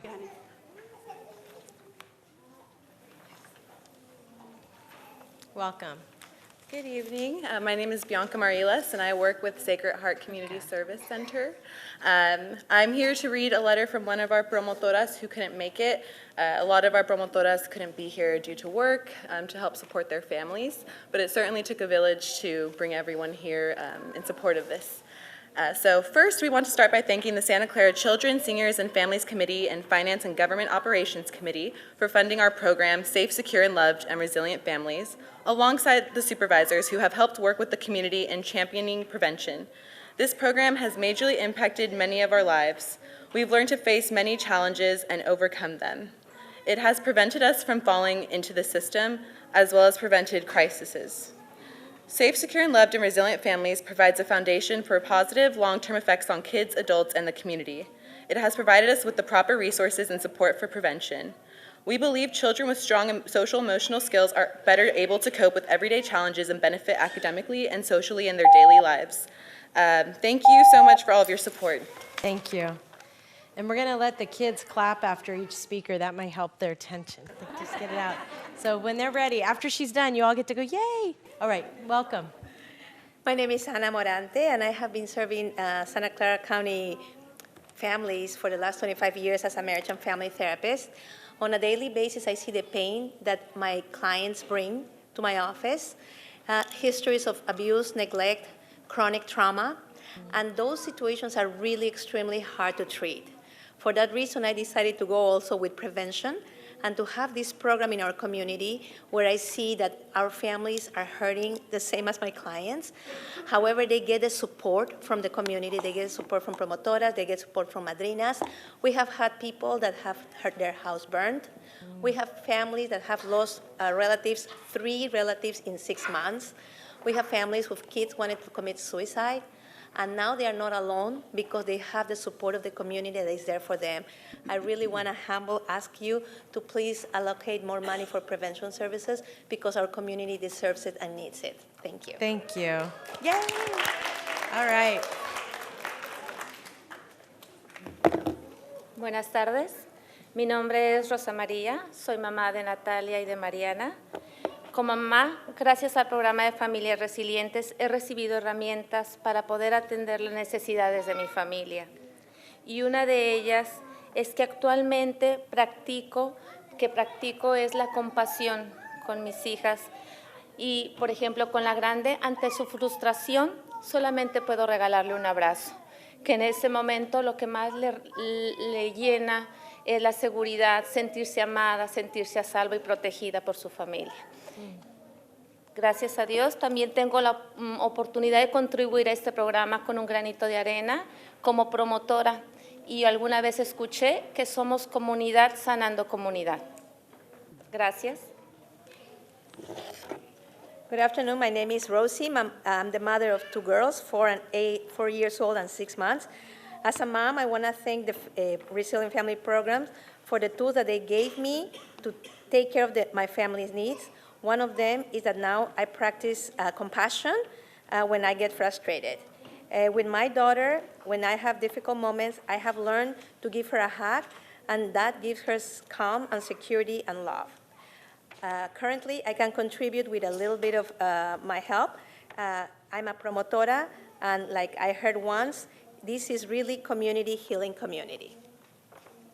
Thank you. And I'm going to call up Jessica, Sebastian, Bessie, and Myra. Welcome. Buenas tardes, mi nombre es María García. Mis maestras me dieron la oportunidad de compartir un poco de lo mucho que he aprendido. Yo tuve la experiencia muy difícil con mis hijos mayores, pero a eso me abrió el camino para aprender. Tomé la clase de resiliencia para mis 2 hijas pequeñas y me enseñaron formas creativas para educar a mis hijas. Hoy tengo la capacidad de encontrar mi calma interior para formar mi ancla en el momento presente y también para reconocer lo que me estresa y saber cuándo parar para mantener mi vaso lleno. Sé que puedo llenar la maleta de mis hijos con amor, respeto, reglas y escuchando. Poder ir apoyando en cada etapa y saber que cuando suban al autobús se enfrentarán con muchos desafíos, pero la seguridad y confianza la obtendrán de sus padres. Lo que aprendí de las maestras y madres ha tenido un impacto en mi vida para mantener mis hijos seguros. Hi, I'm Patty Pena. I'll be interpreting for her. Good afternoon. My name is Maria Garcia. My teachers gave me the opportunity to share a bit of all that I have learned. I had a very difficult experience with my 2 older children, but it paved the way to begin to learn, and I had the opportunity to take these classes of resilience for my 2 younger daughters. I learned creative ways to educate my children. I now have the capacity to find my inner calm, to form my anchor in the present moment, and to recognize what is causing me stress, and know when to stop in order to maintain my cup full. I know I can fill my children's suitcase with a lot of love, rules, respect, and listening. Being able to support them during every stage and know that when they board the bus, they will face many challenges, but they will obtain their security and confidence from their parents. What I've learned from the teachers and from other moms has had an impact on my life and has helped me maintain my children safe, secure, and loved. Thank you so much to everyone who makes this program possible. Thank you. Welcome. Buenas tardes, mi nombre es Juana Martínez. Soy mamá de Isaac, un niño de 2 años y 5 meses. Él es un niño muy feliz. Tiene amigos desde los 3 meses de edad, que es cuando conocemos el programa de Familias Resilientes. Cuando yo llegué al programa quería aprender cómo manejar el estrés porque sabía que el estrés podría afectar la relación con mi hijo. En esta clase fue cuando por primera vez escuché la frase, huele la flor, sopla la vela. Esto lo tomé muy en serio y la empecé a aplicar cuando sentía que la necesitaba o cuando la necesito. Esto también se lo enseñé a mi hijo, huele la flor, sopla la vela. Apenas unos días, cuando ya estaba lavando los trastes y mi hijo estaba jugando en la sala, me dijo, mamá, huele la flor. Sonreí, creo que me veía seria porque por lo regular cuando estoy lavando los trastes estoy bailando, estoy cantando, entonces tantas cosas que quisiera compartirles que como promotora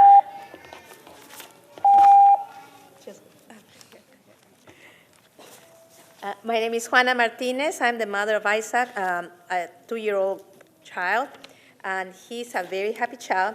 He has friends since he's 3 months old, which is when I started the program of Resilient Families. When I got to the program, I learned how to handle stress because I knew that stress can affect my relationship with my child. In these classes, I heard for the first time the phrase, smell the flower and blow the candle. I took that very seriously, and I started to apply this because I really needed it. This is something that I also taught my child, to smell the flower and blow the candle. Just the other day, I was washing the dishes, and my son was playing in the living room, and he told me, Mom, remember to smell the flower. Maybe I was being a little serious at that moment because I usually dance when I do the dishes. That's all she said. Thank you.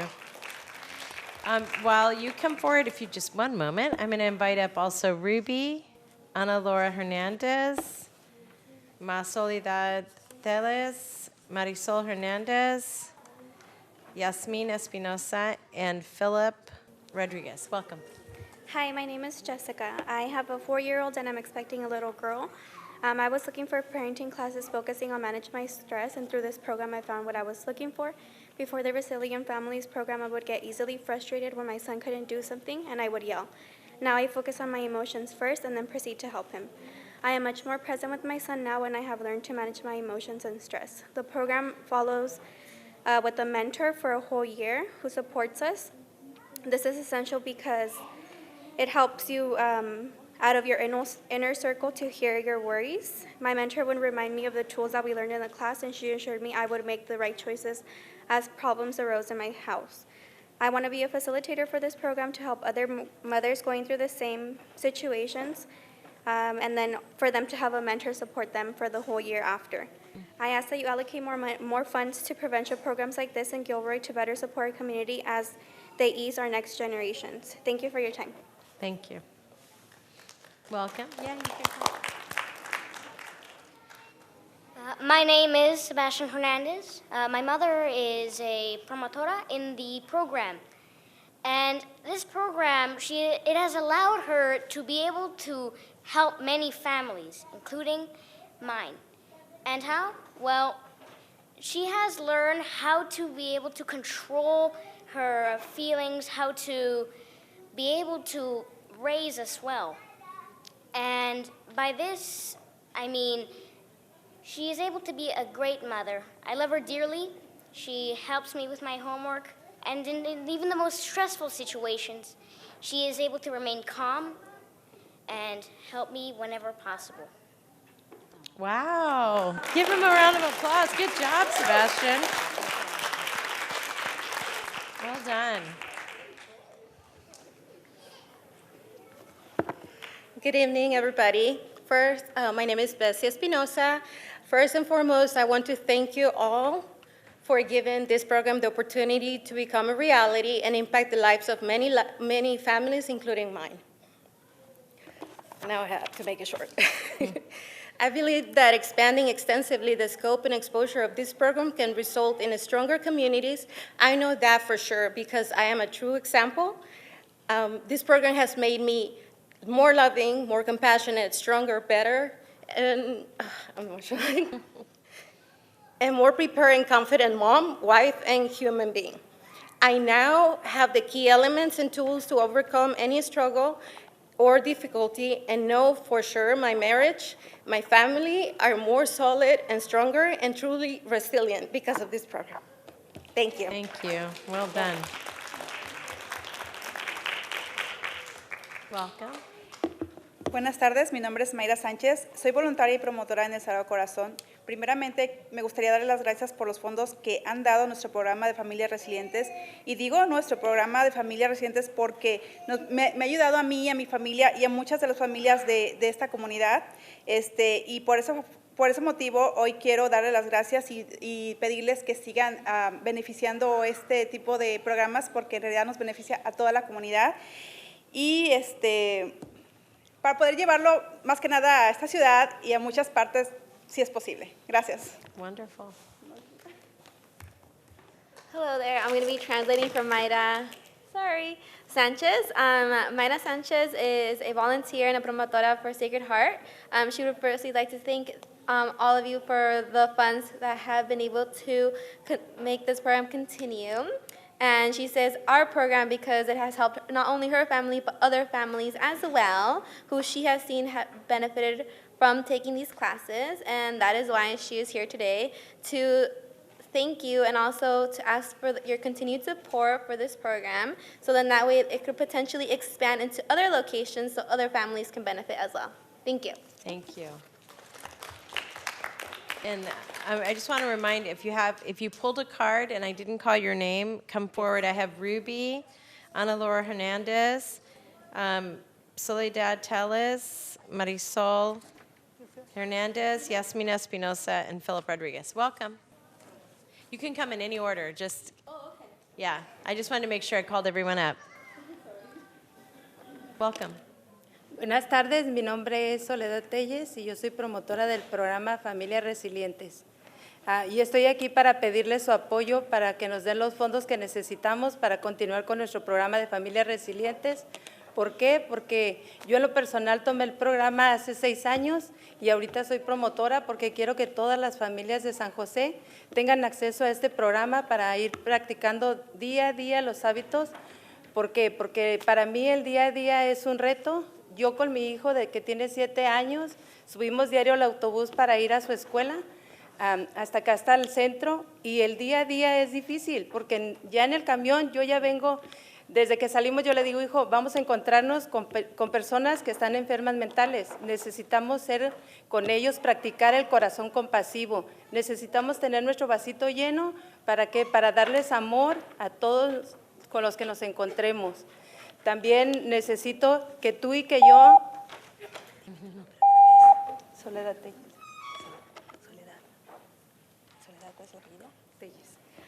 She's Soledad Telles, and she's a promotora for Sacred Heart for Resilient Families program.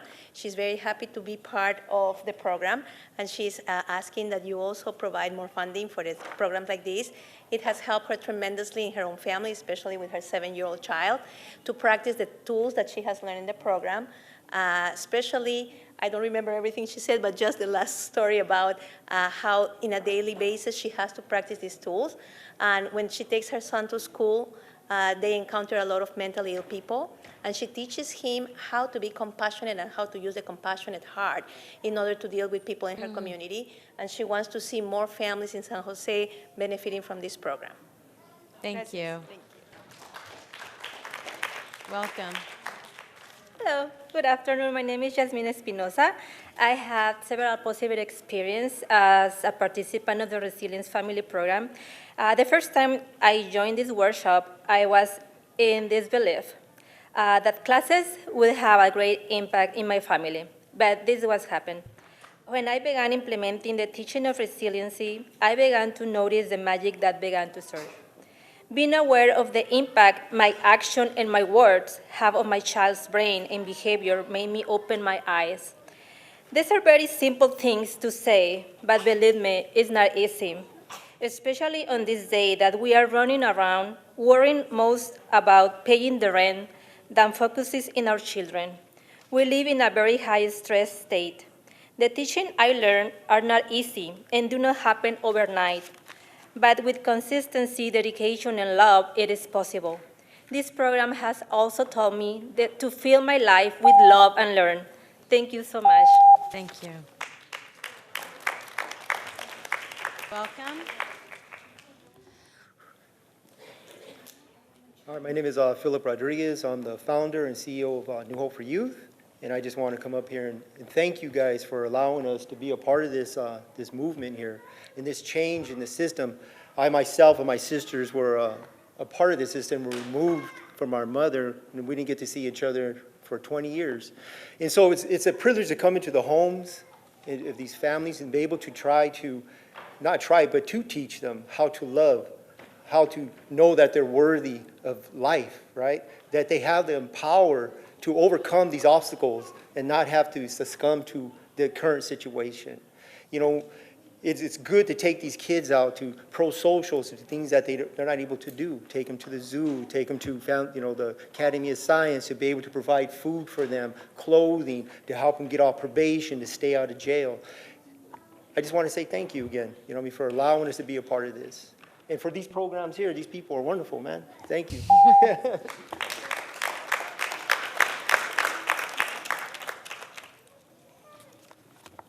Hola, mi nombre es Marisol. Con la resiliencia en mi vida no solo vivo la vida, la disfruto. Aprendí que que no es vivir sino saber vivir, que no es el tiempo sino la calidad del tiempo. He aprendido a valorar los buenos tiempos y los malos momentos, por los que me han enseñado más son los malos de los que he aprendido. Son de los momentos difíciles porque ahora tengo la capacidad de ver lo que hice mal para motivarme y sin juzgarme. Ahora digo positiva que no me juzgo, que no me culpo, al contrario, siempre me digo he hecho mi mejor esfuerzo, ahora suelto el resto y eso me lo aplaudo. Si esta actitud estoy tomando, imagínense el impacto que haré con mi familia, con mi esposo, con mis hijos. A través de mí, ellos están viviendo y formando la mejor versión de ellos mismos porque yo estoy fuerte, yo estoy feliz, contenta. Ahora mi esposo y yo somos un equipo. Yo soy el barco que sostiene a la familia, el que mantiene estable y feliz, y mi esposo es el capitán, porque ahora él también toma decisiones positivas, siempre viendo por nuestro bienestar. Juntos somos una familia estable. Gracias. I'm going to rush through. Hi, my name is Marisol. Now with the resilience experience in my life, I don't just live life, I enjoy it. I learned that it is not to live, but to know how to live. It is not time, but the quality of time. I have learned to value the good times and the bad times. The program has taught me to learn the most from the difficult moments because now I have the ability to see what I did wrong to motivate myself to do better the next time. In this positive way, I do not judge myself and I do not blame myself. On the contrary, I always say I have done my best and I release the rest and applaud that. If this is the attitude I am taking, imagine the impact that I will make in my family with my husband and my children. Through me, they are living and forming the best version of themselves because I am strong. I am happy now. My husband and I are a team. I am the boat that sustains my family, that keeps us stable and happy, and my husband is a captain because now he also makes positive decisions, always looking out for our well-being. Together we are a stable and safe family, and we both hold the anchor so strong that major problems cannot tear us down. In conclusion, resilient... Go ahead, first, Doctor. Thank you. Thank you. So I have Sorry. That's okay. You have a little herd there. Come on forward. Really fast. And is this Ruby? This is the kids go to the program. and Okay. We want to say thank you. Oh, thank you. Thank you. Say So good. Ana Laura or Ruby? No? Okay. Thanks, guys. You did good. You know, if we can give just a round of applause to all the kids, they were amazing. This is not, they've been here 2 hours. And I want to thank the county clerk's office for making sure they all got their little bags, too. What I'd like to do, I'll first go to Supervisor Cortese. Do you have any comments that you want to make? I just have a couple of that I want to, but I'll go after you, Dave. No, I defer. Are you sure? Yes. So, first of all, let me just say thank you to the speakers who came and spent so much time with us today. I deeply, deeply appreciate it. There are a couple of issues that I just wanted to ask about that can be responded to maybe offline. It depends on how you'd like to do this, and mostly I'm mindful of the time. But here are the questions I want to make sure that I understand, and I want to talk a little bit about the Can Center. And the first one is, as we make investments in prevention, I am very interested in understanding how we determine the target populations and what we learn from what we're doing now versus what we will be doing in the future. And part of some of a little challenge with the logic model is that the model is a little unclear on the mechanism for targeting. So that's one kind of bucket, like where are we targeting? And then the second is that on the gang prevention activity in particular, whether or not we're partnering or should be partnering with other agencies that are doing gang prevention work. In particular, I don't know if the investments we're making are primarily in South County around this area. Well, I'll try to answer both questions. So right now, New Hope for Youth is in San Jose, primarily in our 5 target zip code areas, which I didn't list out earlier in the interest of time. And then we're trying to do a contract in Gilroy as well, because there's a great need in Gilroy. So one, as part of the Mayor's Gang Task Force, they are making quite a lot of investment in gang prevention and intervention. And so I would be interested in us co-investing with them and not necessarily starting a whole brand new cloth. And mostly the reason for that is we've got 49 of our staff at those San Jose meetings, and so we should be leveraging what work they're already doing. Absolutely. And actually, we had lots of conversation with the task force prior to even going into contracts to make sure that they were serving this audience and that we were serving that audience and that we were complementary to each other. Yeah, I'm more thinking that it would make more sense to me that where possible that if we were enhancing a contract versus, here's why. For a nonprofit to be doing a similar body of work and having to do 2 contracts when they're so small and they're really focused on service, I want to, as much as possible, provide support to the nonprofits so they're not doing that, number one. And number two, it will allow us the opportunity to influence a little bit more what our partners are doing. Because the one other challenge we're having, and I don't mean this in a bad way, it's just something for us to think about, particularly with the city of San Jose, is that we're already making investments. We are, as a county, in a whole bunch of different ways. I'd rather leverage those investments to have a singular conversation with them about how we're going to support the efforts that we're doing, gang prevention writ large, in that community. And again, so the nonprofit doesn't have to do 2 different or 3 different contracts. So just something I want us to think about. You wanted to respond to the target question as well? Yes, I did. When I came on board, the Title 40 waiver was just starting. And to focus our efforts, we partnered with Probation, Office of Cultural Competence, and DFCS to really look at disproportionality, because that really was one of our primary goals in this work. And so we did a very deep data dive in the 2 circles of probation and DFCS to see where the needs really were. And to no surprise, they're really in the same zip code areas that everyone's targeting. So Gilroy, of course, and then 95111, 112, 116, 122, and 127. That's all of East San Jose. So all of these efforts are, our primary target audience are those zip code areas. However, it doesn't mean nobody else can use it. That's just where we're putting our energies into to serve those communities. What I would like us to take a look at is, in particular, aggregate the CAN Center data. And the reason for that is that I think there are kind of two big buckets of work that we're going to be focusing on. I think one is attaching as much as we can to the differential response of the CAN Center, mostly because I think we already have an introduction, a very strong introduction to that family.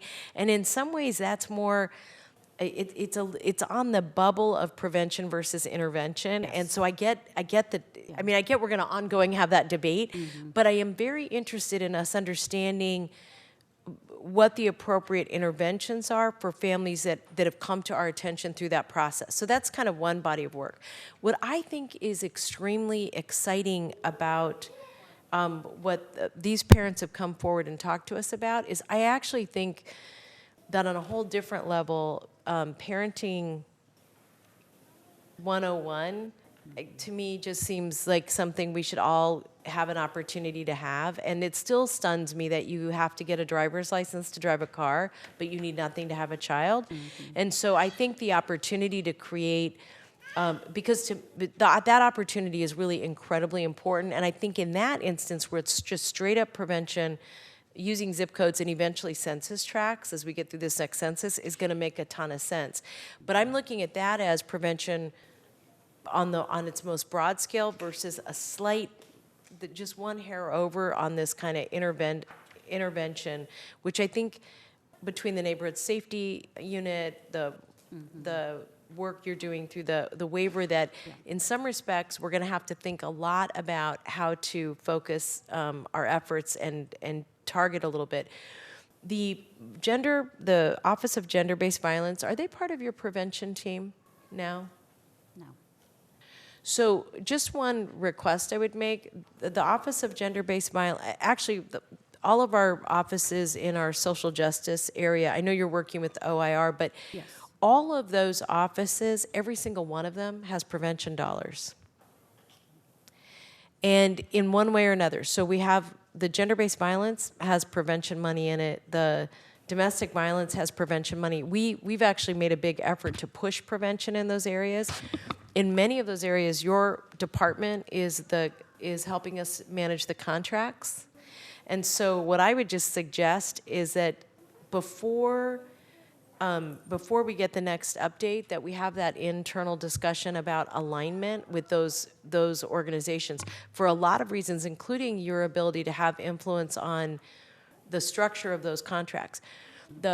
Particularly because a significant chunk of those are going to be focused on prevention. And the thing I think we have to get away from is single subject prevention. I feel like we're so overwhelmed. Like, don't do this, don't do that, don't do this, don't do that, versus how do we have a more holistic, healthy life? And I think that's really, in many respects, the great opportunity with parenting classes for parents, but in the schools, being able to partner both with parents and children. I mean, there's just an opportunity there that we should dive into. It's like I said, especially because you're managing the contract negotiations, I think, for those two. Am I accurate about that? I think George, we've been working with George to do that. So that would be a request I would make as we move forward. I hear someone out there, yay, get me out. I'm screaming. So Rocio, any other thoughts about what I just shared? No, I mean, I think there's lots of opportunity for leveraging, whether it's partnerships or dollars. I think what you've seen, it has been an example of leveraging, but there's so much more that can be done. So I like your ideas, and we'll definitely look into that. So, one last point that I forgot to make earlier is that the county is going to host a meeting around prevention and what we're doing around violence prevention with all of the cities in the county, including the city of San Jose.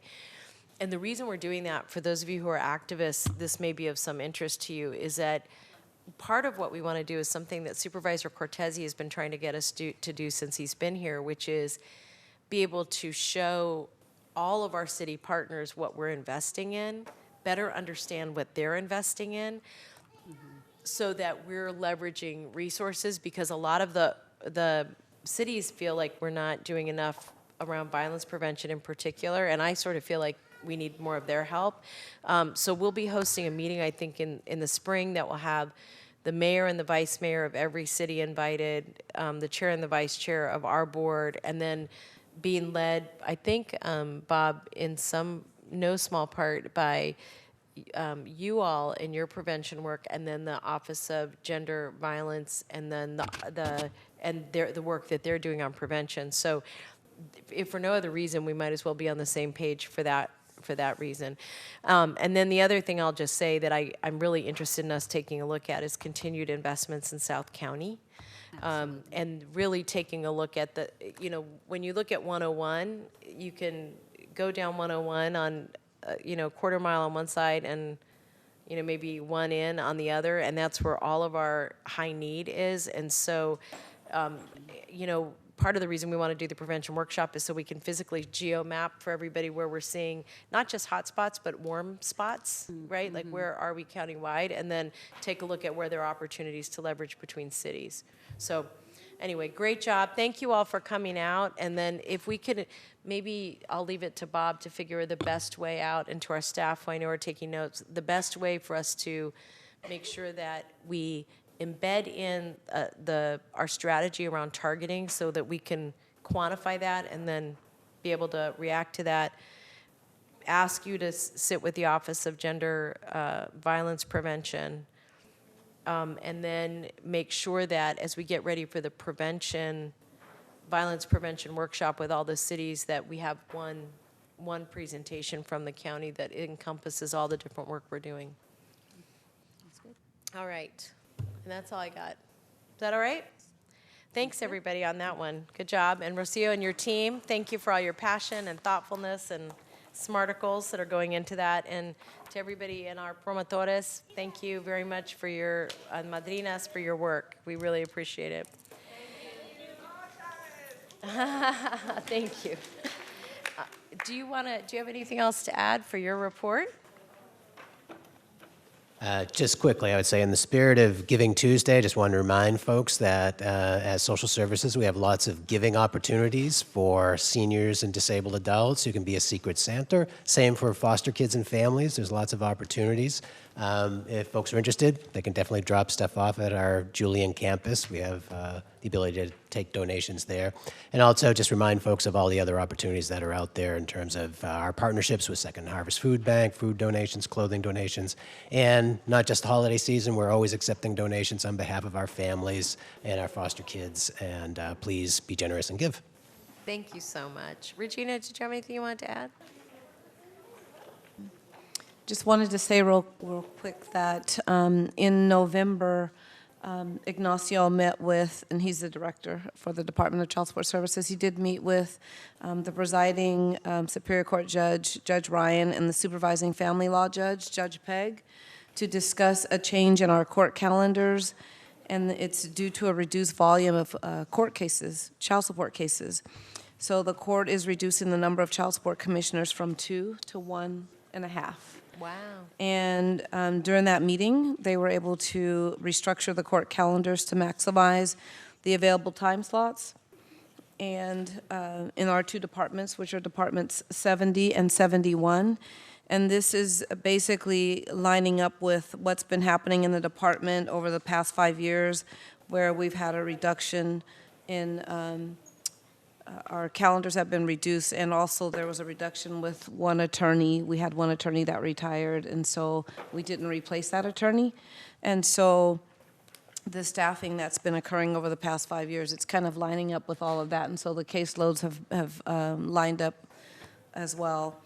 So this is all to take place starting January 20th, 2020. Great. Well, congratulations on that. Thank you. Thank you. Well, we are adjourned until December 20th. Thank you, everybody.